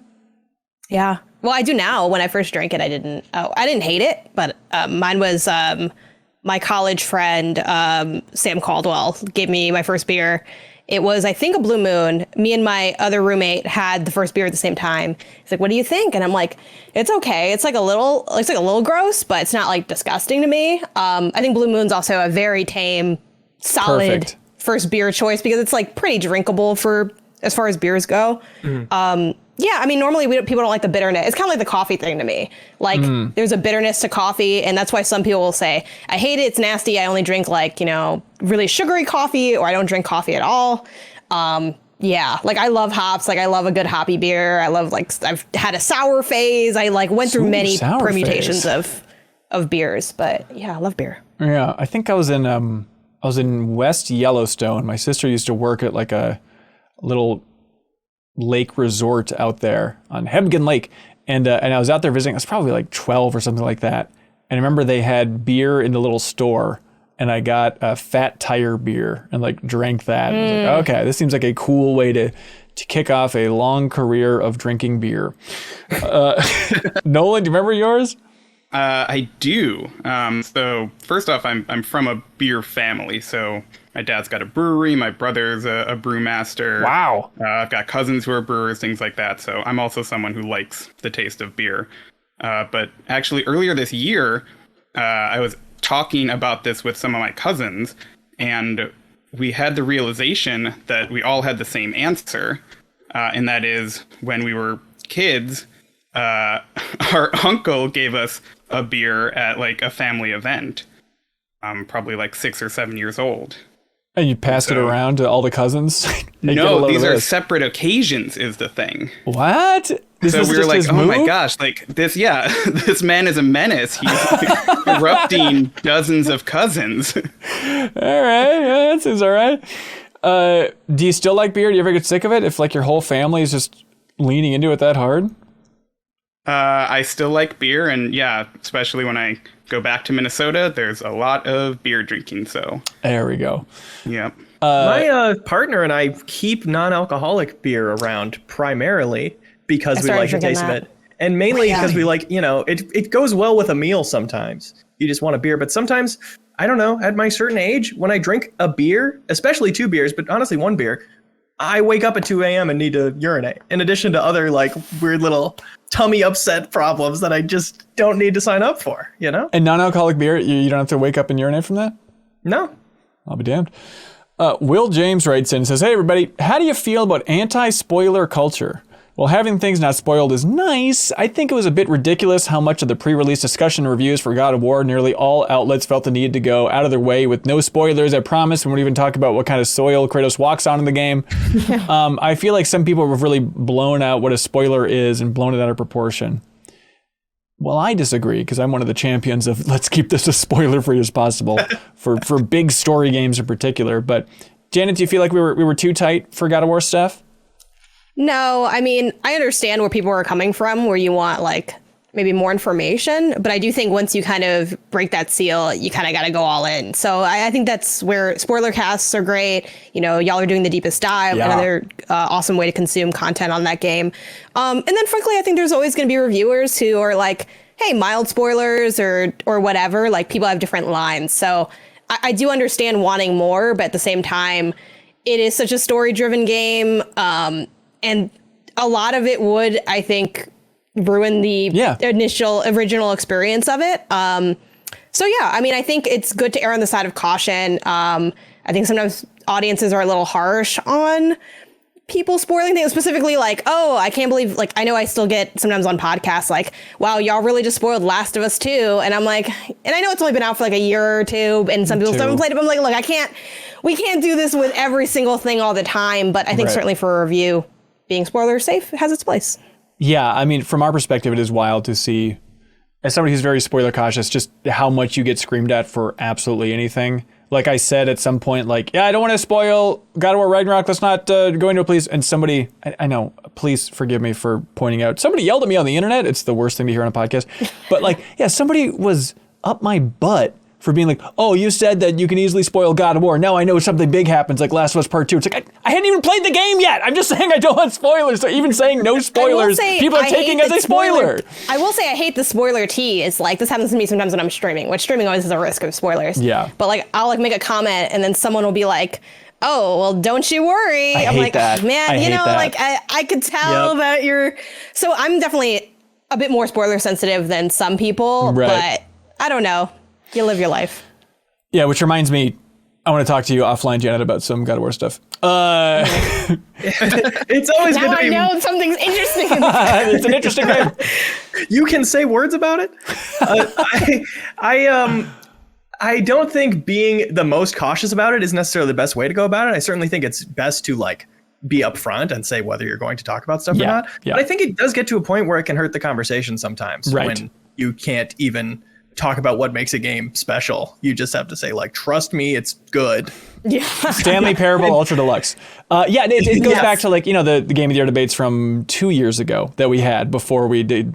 Like last year, I think we hit that right balance of like, okay, we're going to talk about spoilers, but we're going to give clear time codes below for we're going to be spoiling this game from this chunk to this chunk, Yeah, for sure. But it's like so many of those spoilers are the reason I play a game, Yeah. I didn't realize it was that interesting. Right. Yeah, it's a fine line. I think there's maybe too much emphasis put on the first time you're playing through a game, right? And saying, this is the best experience you're going to have with it is the first time, not knowing what's going to happen.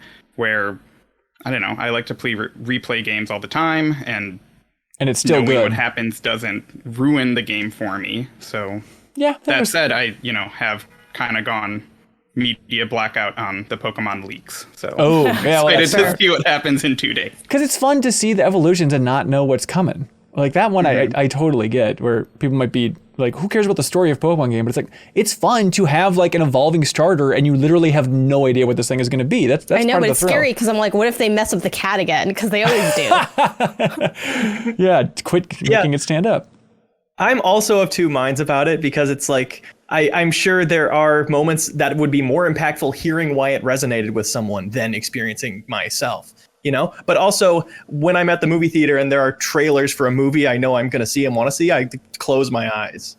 Oh, Like, interesting. movie trailers are too much spoilers for me.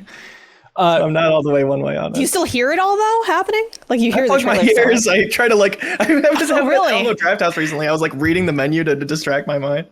So you just start funny. screaming, just anything you can do to try and drown out the sound. Smart. Yeah, I used to call someone on the That's phone. what that sound was. Ricky Winterborn writes in and says, do y'all like gear stats and numbers in your story games like Ragnarok or The Last of Us Part 2 approach with more streamlined progression and less to noodle with? I've heard people complain that God of War has too much going on, but personally it makes me more invested in the combat. I remember Last of Us Part 2, I never really cared about the weapons and skills. I was just mainlining the story, so it felt like less of a video game to me. Yeah, or even like Spider-Man, I guess, with the level of progression and stuff in there. Do you like stats like that, Janet? Yeah, I like seeing the numbers go up. Yeah, even in story games. It makes my little lizard brain go like, I love it. Yeah, like I enjoy because like I think it's funny to call like those games story games. I mean, the story is very like well present and it's good. So like, but it's still a combat focused running around brawler-esque game like God of War, to use that as the example. And for me, like I love stuff like that because it allows me to never really improve as a player. I know some people really want, like, I want the challenge. No. I want to, like, in God of War 2018, there was a runic ability that basically was like an ice beam shot out of your axe. And it was like you had ice gun. I got that thing. I maxed it out and I rode it till the wheels fell off. I was beaming through things. And some may say I had a lesser experience because of it, but I loved it. I live for that stuff. So I like that games kind of, it feels like a direct reward of like, hey, I'm going to play thoroughly and I'm going to be rewarded with having like an easier time getting through the combat or just more tools at my, disposal because of my curiosity. And I enjoy that flow. So yeah, I like that stuff. I can't think of a lot of games that are like story forward, but also have that I've really played and gotten into. I think most of the games that have both, I consider primarily like gameplay games, like Assassin's Creed Odyssey. I didn't really care about the story or anything. What is your status on Ragnarok? Any chance you check it out? I have 3 friends who also didn't like the first one, and they all love the new one. So I do want to try it. All right.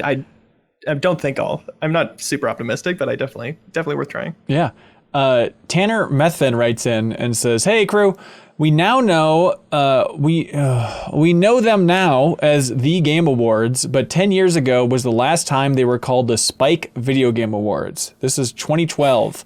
So I have a simple game to act as a quick refresher. I name a category, you guess who won for the 2012 Spike Video Game Awards. Nolan, do you remember watching these? I do, yeah. Okay. All right. I So don't know if I remember what games came out in 2012. Let's all. Yeah, we're allowed to Google that? Absolutely not, Janet. I literally only remember All right. because of like Giant Bomb Game of the Year. Yep. Ooh, okay. Game of the Year for Spike Video Game Awards 2012. Has anybody got a guess then? Here's a hint.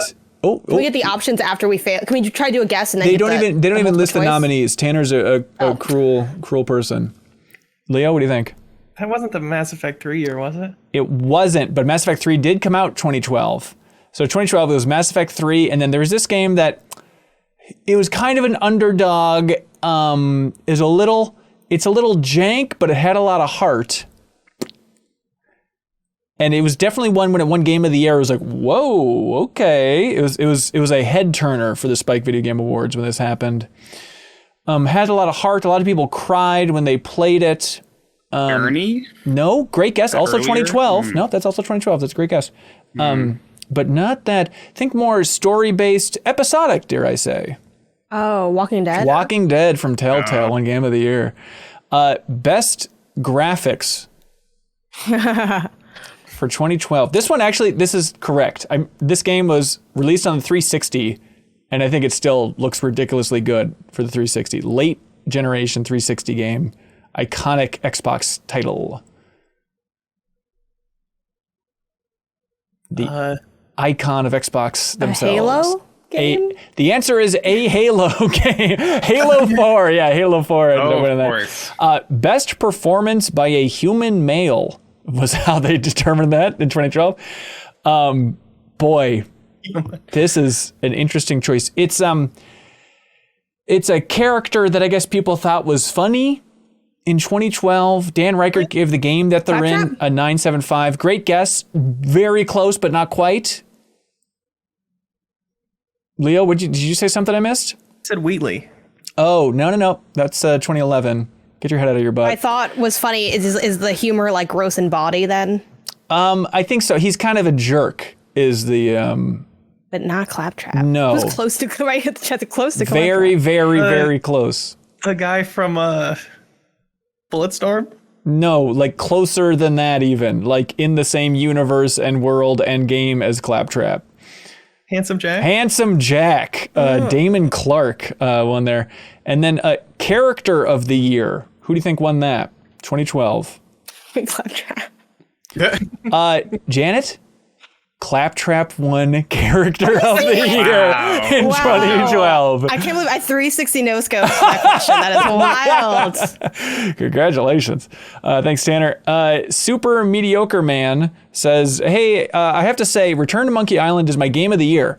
But here's the thing. I've never played a Monkey Island game before. But this one captivated me with its creative art, compelling themes, and clever tip system. I'm not even nostalgic for classic adventure games. I was born after their heyday. What pieces of media do you admire despite their dated design and releasing before your time? I was admiring Spore. Playing that on your show. Isn't that cool? That game felt super ahead of its time. How so? That would be a killer indie game right now. The way it's so creative. The way you're building your own little guy and you don't even really get how it works. Like how it's smart enough to have all these different animations for all these completely different body types. Yeah, and it's making it all symmetrical, like as you're laying that out, and you can I remember run the mouse wheel on the different vertebra to change the size of that. I mean, just that character creator alone out of the gate is that is years of work to try and hone that thing. It's weirdly procedural in a way that felt ahead of its time, and the gameplay of the first phase is straight up Agario, that web game where you're the circle that eats the other circles. Oh, yeah. Yeah, I watched bits and pieces of that, and you said that you started it back in the day, but never made it out of the cellular phase or whatever? Yeah, I remember at friends' houses using the character creator. Yeah. You probably made genitalia too. I know what you're into. It's Spore stuff. Absolutely not. Okay, good. Thank you. And we also have one that's before their day, but still clicked with them for some reason. I mean, I want to say the great abstract painters you don't need to say that. No. But the real answer is Clue the movie. Correct. Yeah. It's the true art of our time. Still funny. Still great. I've never seen Clue. But every time I've heard it brought up over the last 10 years, everyone's like, Clue holds up. Clue rules, actually. So it's probably time I just freaking watch Clue. Maybe I should do a double header and watch that right before. Is it Glass Onion? Is that the Knives Out successor? Is that what that's called? Mm-hmm. Okay, maybe that'd be a good double whammy. You have to watch the movie and then play the game. Right. And then play the VHS Clue game that Bob Beyond the community is obsessed with. These are the rules, I think. Neil Smith says, hey, if Leo Vader could spend 10 minutes talking nonstop about the freelancer mode, technical test in Hitman 3, I'd be so happy. What would he say? It's awesome. Y'all are lucky that didn't come out this year, because I would be talking about it nonstop for 2 10s. Oh, great. Well, we have it next year. That'll be next year instead, yeah. Yeah, because this is the rogue mode thrown into Hitman. Is that the easy pitch? That is the easy pitch. They have so much content in that game, and I think they have struggled a little bit to get the most use out of it. All these characters on these 20 gigantic levels have their own paths and routines, and that makes it fun for getting their disguises to do other things in the levels, or featured contracts where people are like, you kill this dude this way, and you try to replicate it, and it's like, oh yeah, they have this path where they go onto the chandelier or whatever. But that stuff, the progression isn't really there to get you to do those featured contracts. It's there, but it's bare bones, and it feels like it has unlimited potential that hasn't fully been capitalized, and this is them capitalizing on it. It's like, we have taken unlimited content and made unlimited game out of it. And in addition to having the safe house, which you're upgrading, and the weapon wall you're building, all of those elements being like the best progression the game has ever had. Like, you have to fall in love with it besides progression reasons at this point. You have to fall in love with the fun of playing it by itself. But this mode, people will get hooked on because the progression is so good, in addition to it being so fun. That's what is it, to the level of like, if you go back to play Hitman now, it's just going to be that mode once it releases in January. Is that just like new default Hitman in your mind?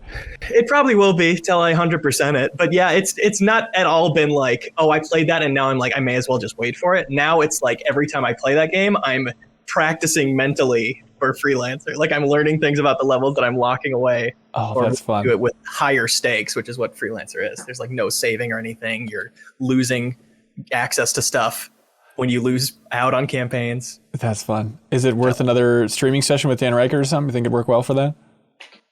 Maybe. It's more just kind of make your own fun or make your own progress, not really a challenge thingy. Harder to challenge each other to do specific stuff, but I think it is a really fun thing to stream. Yeah, right on. Chandler writes in with a very important, very smart question. Nolan, look alive. Here we go. Is spaghetti the funniest food for someone to accidentally drop? Incorrect. Okay. What would you go with, Nolan? Jello. Gelatin dessert. Like a big, like high stacked gelatin dessert, like triple layer gelatin thingy? Yeah. Because it wiggles more? I used to compete in Jello sculpting competitions. What? And let me tell you, they're pretty funny when they fall over. Did you like take a chainsaw to it? What are you sculpting it with? I mean, you do a lot of molds. That's, one of the nice things. But then, yeah, you like can build it up and do all sorts of weird things with it. What did you make it like things that we would recognize? Did you make Batman or something? I once made the Winter Ice Palace from the Minnesota, Winter Festival. Oh, iconic. Cool. Wow. That's all right. Yeah, because I think, Jello and spaghetti, it's similar. Yeah, and then you lived in it for a year. Yeah, basically. Yeah, I could live in it. So. God, but you need the floppiness. You need like the extra wiggly. And spaghetti, it's like there's a lot of dynamics there, so I think that works. And Jello, there's a lot to look at, and the more there is moving, the funnier it is. Is that the easy solution? I think so. I think it's about taking, small actions and they get exaggerated. Right. Spaghetti does that, Jello does that. There might be something else. Yeah. I will say, you sharing that anecdote of like, oh, it's Jello, and then going into like, I do Jello sculpting competitions. I immediately in my mind started visualizing people dropping their life's work of Jello slowly in slow motion. And like, I was waiting for you to be like, I literally only do these competitions to watch people drop their Jello creation. Yeah, I just come up behind people and push them while they're carrying their Jello sculpture up. Yeah. Well, your name is Calamity Nolan for a reason, man. The chili thing from The Office was pretty hilarious. So the chili was the first thought I had. Okay. But it's a little sad though, 'cause that's so messy. I do feel bad about staining when it comes to people dropping food. That is true. What about like a tray of drinks? Is that funny? If they're like plastic cups. No, it's awful. Plastic cups. Oh. I have spilled a tray of drinks. Ooh. How was At a it? catering job, it was like my first time carrying a tray of champagne flutes and trying to open a door while carrying them. I lost like 3 of them. How many people laughed? It was kind of between the kitchen and the area. There's a big gap between, so nobody saw. except for the people who, of course, saw my shame as I returned to the kitchen immediately after leaving. Oh, God. Did you want to that's cry? brutal. Like, little tear in the eye? Like, 20% tears? What level of tears were you at? Yeah, 15, 20%. 15, 20. That sounds about right. pretty brutal. God, did I tell you about that time where my girlfriend at the time had like a work party and I went to it. It was like at a bowling alley and we're all sitting around as like a Secret Santa thing. And I was just talking and apparently my hands were flailing and I was nervous and stuff. And I tipped over a full beer in front of like her entire office party. And I felt like such a goober. And You then, did mention this story. yeah. And then 45 minutes later, I spilled another full beer. And I was not drunk. It was like, basically the 2 beers I had, I put them all on the table and it's just like, God, it's just nothing worse. Embarrassing my girlfriend now. All of her coworkers think I'm just King Goober, which I am, but they didn't need to know that, It's just the worst. That's I also spilled a full beer. Like I was talking, and then I spilled it actually directly onto my lap too. So it was like really awful. And then like it was at a restaurant, so like then I'm trying to like fix it because like I hate making people do one, their job, or two, more of their job that they didn't need to do if I didn't mess up. Like I hate doing that. I'm like, how can I make this easy for you? Like, I'm like trying to clean up before the servers notice. And I'm like, no, don't help me. I'll just do it myself. I think the funniest foods to drop are the ones that, in general, dropping anything is made more amusing when you end up juggling it on the way down. Yeah. So I think it's like, oh, the pancakes slide off and the hands are like hitting it or something. Like, whenever that happens, that's the more slow motion and multiple falls it can take, the funnier it is. You just see the hope Crate in of their eggs, eyes. maybe, right? So you're trying to catch them all, but then you keep missing them, and then it just keeps happening. They splatter all over the place. That is good. Yeah. Mick, my partner gives me crap about this still. Not too long ago, we were inebriated hanging out. We opened the fridge door and a giant Costco 64-ounce ketchup fell off the kitchen door. Yeah. And she tried to catch it on the way down and hit her forearm so bad that it bruised for like days. It was so big and heavy. And she gives me crap because immediately after it, I didn't really notice that she was in so much pain. And she looked over and I was like cradling the ketchup like a baby to make sure it hadn't been hurt. Well, the ketchup was fine, good. right? Okay. Mick Manga writes in and says, hey, hope you all are having a good day. We are now, Mick. I'm convinced that Square Enix might just think 2022 is the year of the JRPG. So I compiled a list of all of their games. The question is, can the MinnMax crew name them all? I mean, this is ultimate trivia. Janet, I feel like you would... Nolan, are you into JRPGs? Yeah, I am. All right, okay. Let's see just as a group how many Square Enix JRPGs from 2022 we can name. Lob something out. Let's see how we do. Did that Final Fantasy Origins It did. game come out this year? It did. Yeah, Great all call. right. Yeah, Final Fantasy Origins Stranger of Paradise. That's in there. This is tough. Not Octopath, the other one. Triangle Strategy. Triangle Strategy. Great call. Great call. That was the first of the year. Correct. This one's impossible. Voice of Cards, The Forsaken Maiden was kind of the expansion to that Voice of Cards game. They had, does anyone remember the name of that game where, oh God, it had like a weird name. It's like, did they make that Life game? It's Yep. like every day Live is made Alive? up. Yeah. Well, Live Alive's on there. Yep. Live The Alive, other okay. the other Life game though, Janet, you're onto it. Various Day Life. Various Day Life. Yeah, and complete- it has like a quadrillion tasks to do every day. And people were like, who would want this? And then some people were like, I would want this. And yeah, I don't know. I think it has mixed reviews on Steam. I don't know. There was a remaster of an old PS1 JRPG we did the deepest dive on. Chrono Trigger. Cross, but damn close, Nolan. Cross. We'll Sorry, take yes, it. We'll take Chrono it. Cross. I've been on a nostalgia kick recently, revisiting some old Game Informer podcasts from when we were all in the studio Yeah. during like 2018, 2019. Some of the best years of my life. Wow. And you mentioned Chrono Cross, and you said, I've always thought about revisiting it, but I think it might be better just living in my mind and listening to the soundtrack and getting nostalgic. for it. Yep. Do you stand by that? No, I had a really Pretty good glad time you've going done back to it. I'm really glad I played through that. I mean, it did derail me from Elden Ring, so who's laughing now? But yeah, I hear where I'm coming from in the past, but I respectfully disagree because I had a good time with the deepest dive. Hey, we got more, everybody. I mean, this is going to be tough to go through these. One of them's coming out in December. Janet, you played it at a preview event. It's a remaster of a PSP game. Final Fantasy 6 Nope, reunion Nope. tour. sure. Crisis Core, Final Fantasy 7 Reunion. Okay, It is 7. I was like, how many 7s can there be? Is it, can't you only have one 7? Like, anyway. But yeah, we talked about it a little bit last week, but truly Square Enix is out of their minds this year because also Diofield Chronicle, Valkyrie Elysium, Harvestella, Star Ocean the Divine Force, Tactics Ogre Reborn, Romancing Saga, Minstrel Song, and Dragon Quest Treasures. All those games Square released this year. Somebody must like these RPGs. Please take them. Take as many as possible. It's mind-boggling.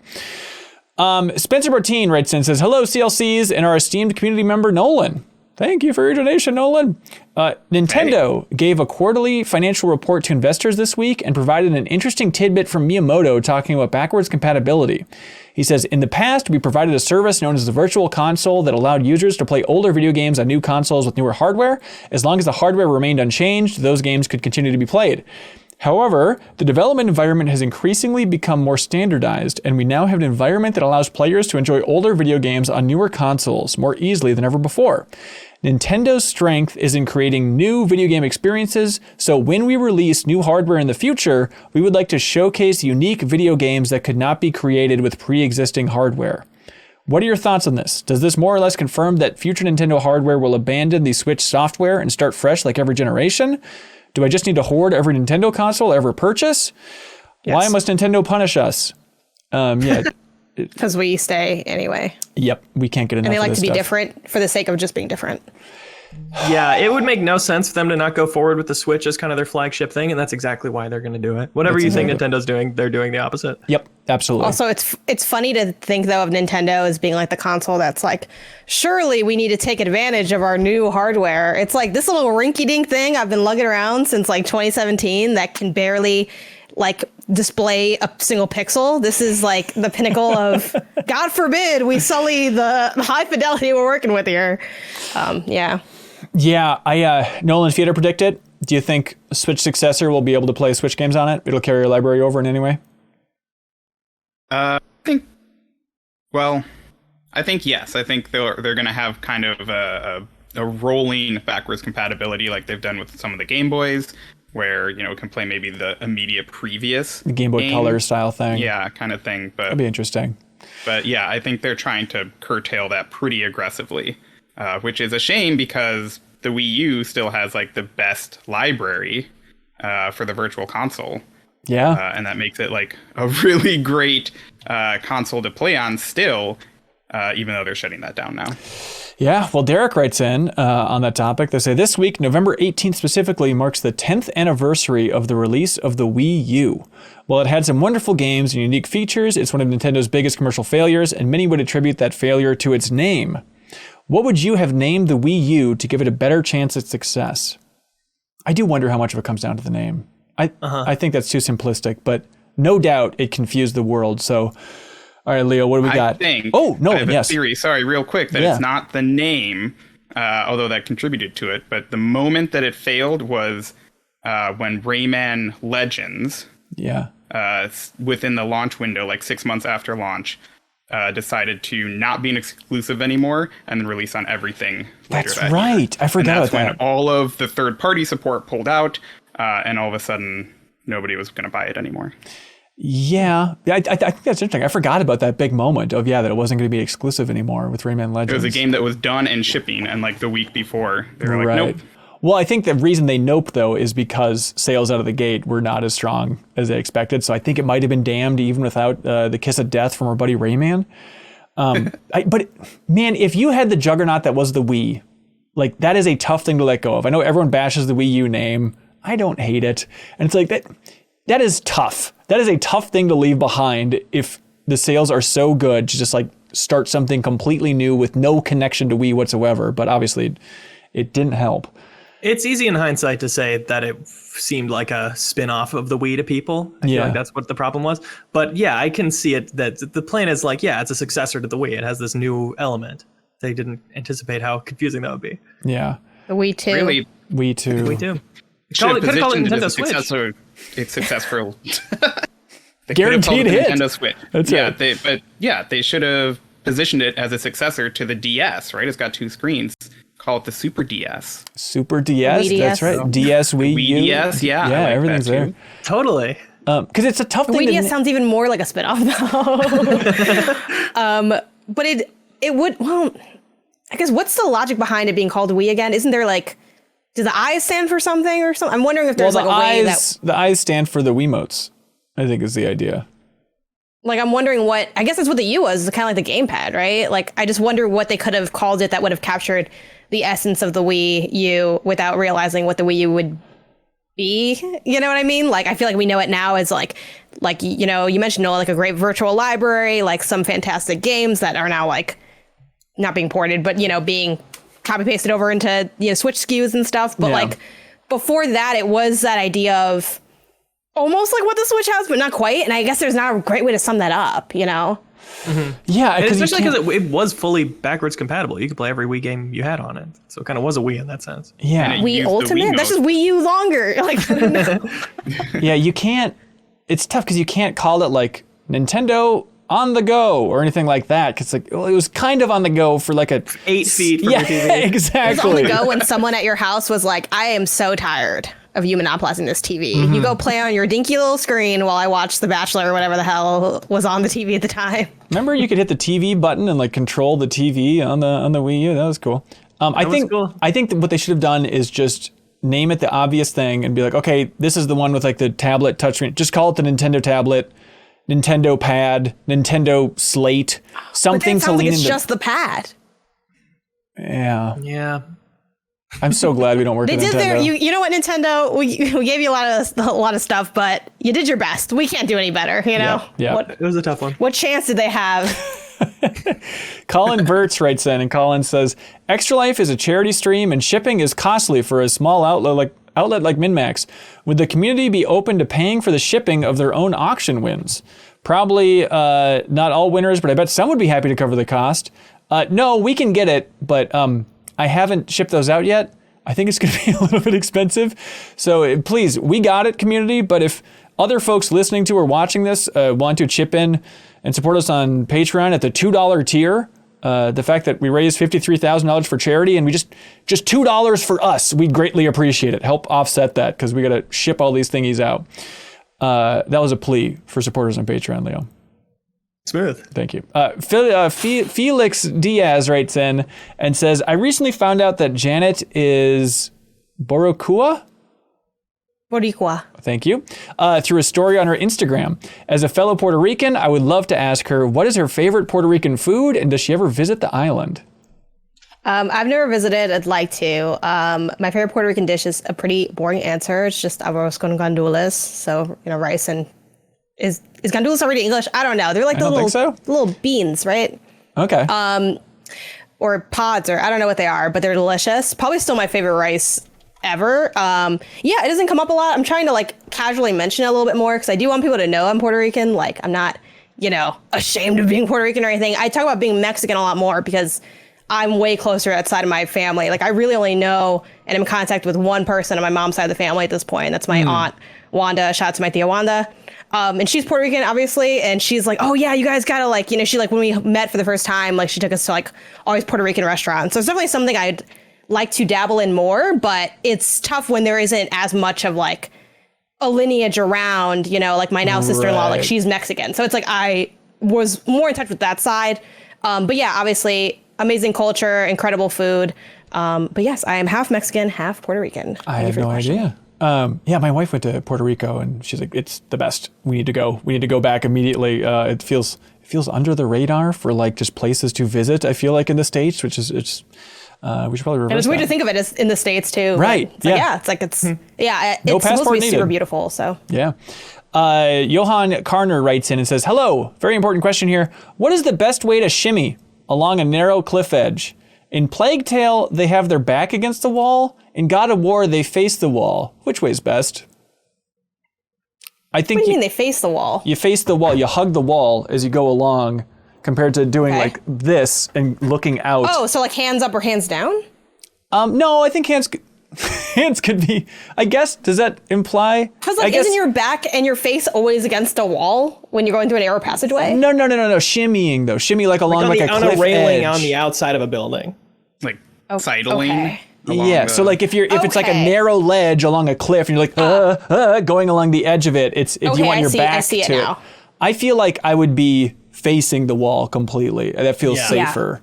Same. So therefore, I guess that's the way games should do it. But we're not all like gods. If you're a god, then you can look out like a hero, I think. If the character's not supposed to be as scared as I am, Right. then sure they can face out. Great I question. feel like though. you need your hands to like grab onto things. Absolutely. John Wilson themselves write in. They say, "Howdy crew. What is your top snack of 2022? For me, it's a big year for Dots pretzels." Hell yeah! Shout out to Dots.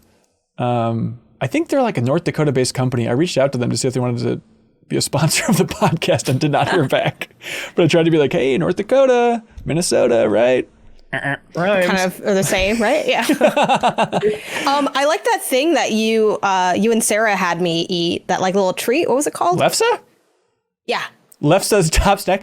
Ross, Star Wars Guy Fund, he brought a bunch of Lefse over to Extra Life. So I have been eating Lefse every morning thanks to Ross. So hey, it's pretty damn good. I think for me this year, probably, I think I would have given it to edamame last year. I think top snack this year, I think dried mango might be top of the heap. Don't mess around. Like I'm a going yogurt covered pretzel. Yogurt covered pretzel. All right, that's solid. That's solid. I definitely had like a Flips era, like maybe like 7-10 years ago. It's a fun time. For me, this has been a big year for sugar snap peas and hummus, or Ruffles and the onion dip you make out of onion soup mix and sour cream. Big year for that for me. Wow, fancy lab. Look at you go. Christian Feliciano writes in and asks, "Is an arrow a universal symbol? Do you think people of any part of the world or even aliens from other worlds look at an arrow and know it's a direction symbol?" Aliens is one thing. Let's say dropping it into any culture. Arrows universal? It's gotta be, right? Amazon tribe, Leo, if I go and draw an arrow? I'm thinking if you don't, people use all kinds of symbols, so let's go to the baseline. Imagine you have no symbols. Yeah. You'd think like a pointer finger would be how you decide to point. And does an arrow replicate that? I guess so, but we could use little fins like the arrow has on there. The question is, anywhere in the world, will they be interested in buying MinnMax merch with that sweet arrow design? Pointing. I wonder, is pointing just, if we siloed out a group of humanity and made them start over with culture, would everybody develop pointing again? Is it just like incarnate in humanity? I don't know. So, what else would you do to say that thing's over there? You nudge with your nose. Do apes point? Ape probably don't point, Yeah. do they? Do they? I think so. That's probably I don't the know. answer. I was at the Buffalo Zoo like during my trip, and I forget it's like what kind of like primate it was, right? But like I watched like an ape or gorilla or whatever, like full on take out a blanket, move it around, lay it down, and then like lay down for a nap. And I was like, I'm just like watching my life unfold right in front of me. It said, "Siri, wake me up in an hour." That's unbelievable. Turns out, I feel like dogs are like weirdly one of the only animals that can follow a point. They like understand what humans mean when they point. right. Whereas like if you're pointing, then they'll like follow where it goes to. Versus other animals will just attack your finger. Well, I wonder if my like cats don't do that at all. with like a dolphin. Started Googling, does my cat understand me pointing? I feel like she does, but it's like, what's understands, but she understanding doesn't versus care. willful ignorance? Because sometimes I feel like you know what I'm talking about, Bruce. Come on. Also, Drop the act. pigs pass the pointing test. They can locate a food reward using human pointing. And then it turns out, like human infants, chimpanzees in captivity with no training, pointing emerges spontaneously. So apes and humans, we got pointing. And there's a dog cats breed can called like an understand. English pointer. Because it was the first dog that pointed. I guess. Yeah. It would just raise its paw once in a while and point at stuff. That's right. It's kind of spooky, actually. It just like point at you. I'm not being serious. It just put its arm straight out. Wait, Not it like really that. did? Yes. For aliens, though, we, I mean, I guess NASA, we, in, a society sense, sent out a golden disc into space in like the 70s. And that had, directions to our planet, but I don't think there were any arrows on it. It should have been just like a compass, lines I that are think. intersecting. Leo, I've been meaning to ask you this. Compass on the moon. What's going on there? What would happen? What would happen? It would be the Earth or the moon's magnetic pole. So it would find the moon's north. That's my guess. Does the moon have a magnetic pole? Well, Does it have an iron core that creates a magnetic apparently field? no. The moon has no planet-wide magnetic field. So you couldn't put a bird on the moon. It couldn't fly south for the winter. It couldn't fly, probably. Is Leo the expert on the moon? This is what I'm learning from this episode. I think so. Welcome to our Google show. Is that a new show plus option where you just Google a bunch of stuff and learn? Yeah. I Alex, listened to a podcast about people just talking about facts, so I guess it is. there we go. Called No Such Thing as a Fish. What are they getting at? What do they know? It's a spin-off of this British panel show called QI, quite interesting. And one of the facts in that was that there is no like universal classification of what fish means. So fish is a word that doesn't mean anything. What? There's no such thing as a fish. Weird. Alex, hey, weird, Nolan. Alex O'Shaughnessy writes in and says, not a question, but last week you all mentioned stenographers and wondered if they are good at video games. My wife is a stenographer, and she is also very good at video games, although oddly not at PC controls. Okay, so stenographers are great gamers, but they're only console gamers, so therefore baby gamers. Fight sticks. Right. Hey, what do y'all like for question of the week? Okay. I think Nolan should get first pick. Ooh, that's true. Okay, Nolan. Our honorary guest. We have pointing/arrows. We have the cliff shimmy. We have Wii U true name. We have Square Enix games. The funniest food. We have Spike Awards 2012. Spoiler culture. What stands out to you, Nolan? I liked funniest food. Funniest food. It is. You know what? I'm delighted to get that one. Congratulations to the one and only Chandler. Could you be any more of a winner? Oh my God. You just won the big they've prize. been dealing with that their whole life, right? I know, I'm so sorry. I'm so sorry. But now, believe it or not, it's time for something called Get a Load of This.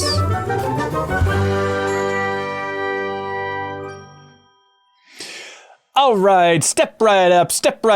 Leo Vader, what do you got? This, to me, is my most important get a load of this ever.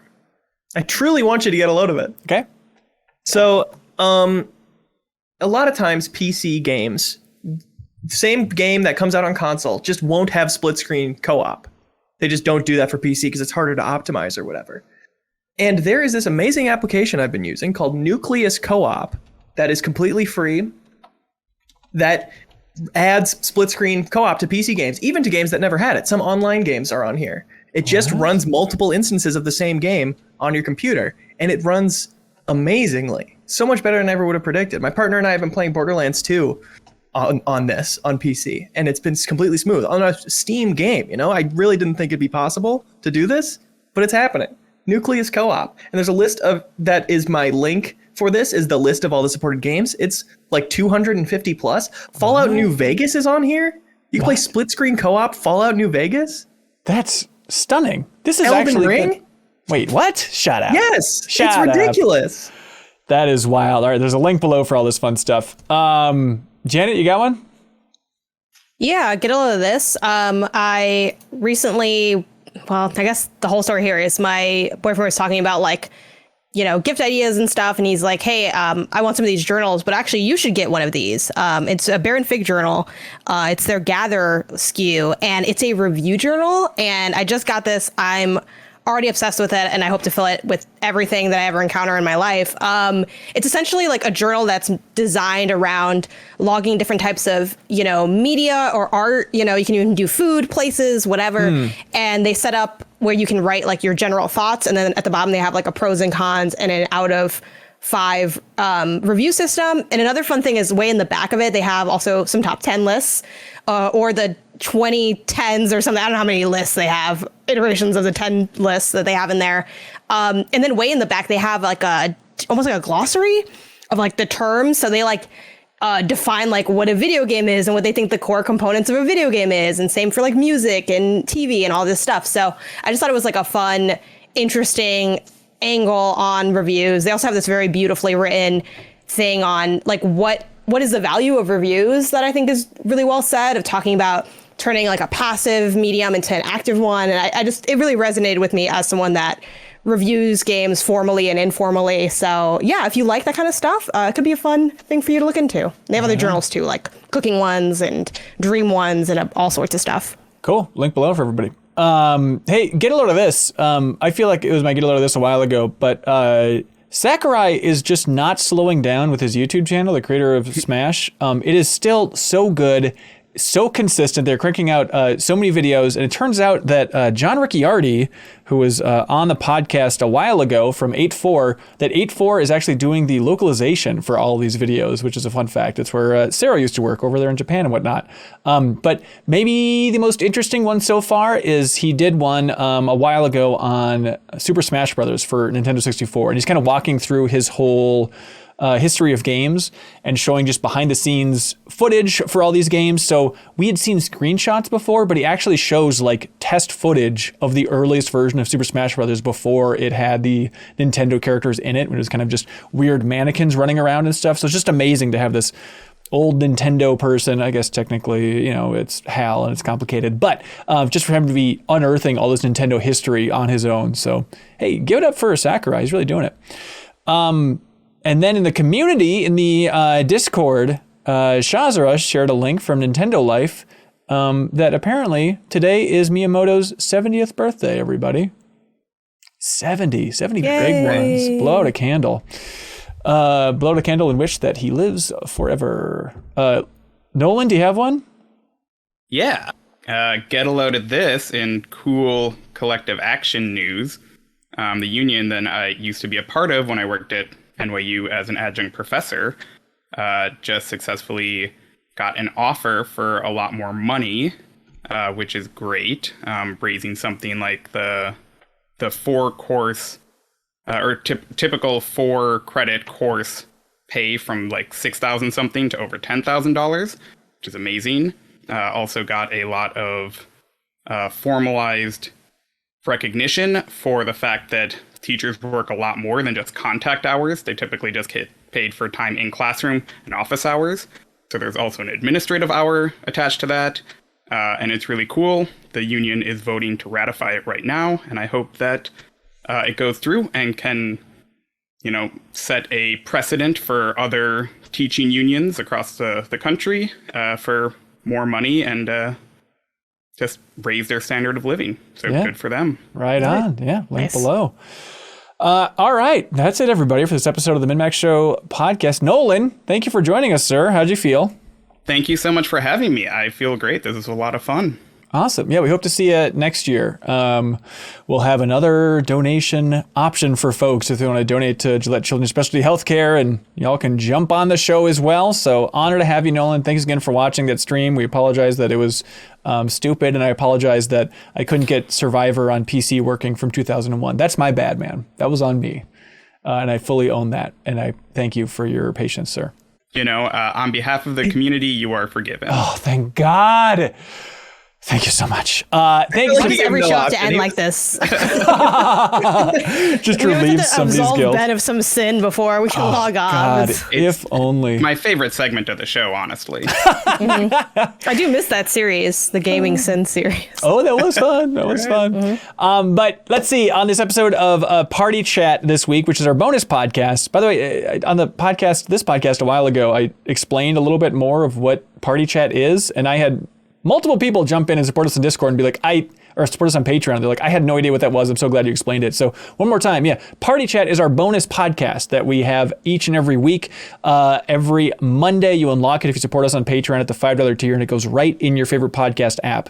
With that unlocking at the $5 tier, you can more than double the amount of podcasts that you get from MinnMax each and every week. And you can get the deepest dive for God of War Ragnarok in there as well, which is a beast. The first discussion was nearly 4 hours. It was with Serial Vasquez and Jill Grote from Indie Informer, and then Delayed Inputs, Kyle Bossman, formerly VZ Allies. It was a super fun time. I feel like we're giving that game the discussion it deserves. So if you want to jump in there and unlock the podcast version of that, you'd help us out, and also unlock the podcast version of Party Chat. This week we ran through the Game Awards nominations that were just announced this week. All that fun stuff. We unpacked Extra Life, Leo's on it, all that nonsense. So thanks everybody for listening to that. And then heads up that we have Trivia Tower, everybody. Trivia Tower is coming up November 28th. Again, if you support us at any tier on Patreon, even that $2 tier, you can jump in and compete. We have a ton of game codes to give away, stuff like Mario and Rabbids Sparks of Hope on the Nintendo Switch. A little to the left, we have a ton of game codes to give away. So jump in and compete in game trivia. Let me know if you have any questions about how it works. But this month's episode is going to be the MinnMax community going up against the Easy Allies community. So help us take down those folks. But if you support either MinnMax on Patreon or Easy Allies, you can jump in and compete, because we'll be sending a temporary invite to everybody from the Easy Allies community to jump over and compete in game trivia. So if you want to jump in, this is a great month to do it, especially because we're pumping out a lot of content, and especially because we are nearing our goal. If we hit 3,200 Patreon supporters, we're creating a cozy holiday feast where we're going to get together in the MinnMax studio, and it's basically a new episode of Min Snacks, where we're going to eat a lot of food and drink a lot of wine and be merry and festive, and it would basically be our holiday special. But there's a ticking clock, because that's going to expire at the end of the year. So jump in now, help us hit that goal. People listening to this and watching this right now, jump into that $2 tier. We can annihilate that goal. So please help us out. We'd appreciate it. Nolan, anything else you want to plug? Any wise words here? Yeah, so I actually just released a game on Halloween. Oh, wow. So Congratulations. It's a party game played on a Ouija board called Silly Seance. It's free on iOS and Android right now, so if you want to check it out, I think that would be really cool. That's a really good idea for a premise. I never thought about that. How does it work? So it's a little bit like charades, but through Ouija. One person has to communicate with everyone else, but the only way they can do that is by moving their planchette, their cursor around on a digital Ouija board. Everyone else sees that cursor move, and they have to figure out what they have to do. And so, you'll have some silly actions, like you may have to shake your phone to rattle an in-game chandelier, or scream into the microphone. Fun things like that. That's a really good idea. What's the name of it again? Silly Seance. I will download this. Links are available at sillyseance.com. That sounds up my alley. Thank you to people supporting us at the Game Champion tier for choosing any game under the sun. Joe Dean is a champion of Hotel Dusk, Room 215. PrettyGoodPrinting.com is a champion of Marvel Snap. Oof, a lot of competition on that one, but they take it. Spider Dan, the champion of Illusion of Gaia. Atsigo12 is officially the champion of Diablo II. Thank you to everybody for choosing a game and locking it in. All right, that's it for this episode. Shout out to Nolan. Thanks again, Generous Donation, and everybody else's Generous Donation. Andrew Vala, thanks for making Sarah shave my head. It was a good time. All right, thanks so much, everybody. Be good, have fun. Let's go.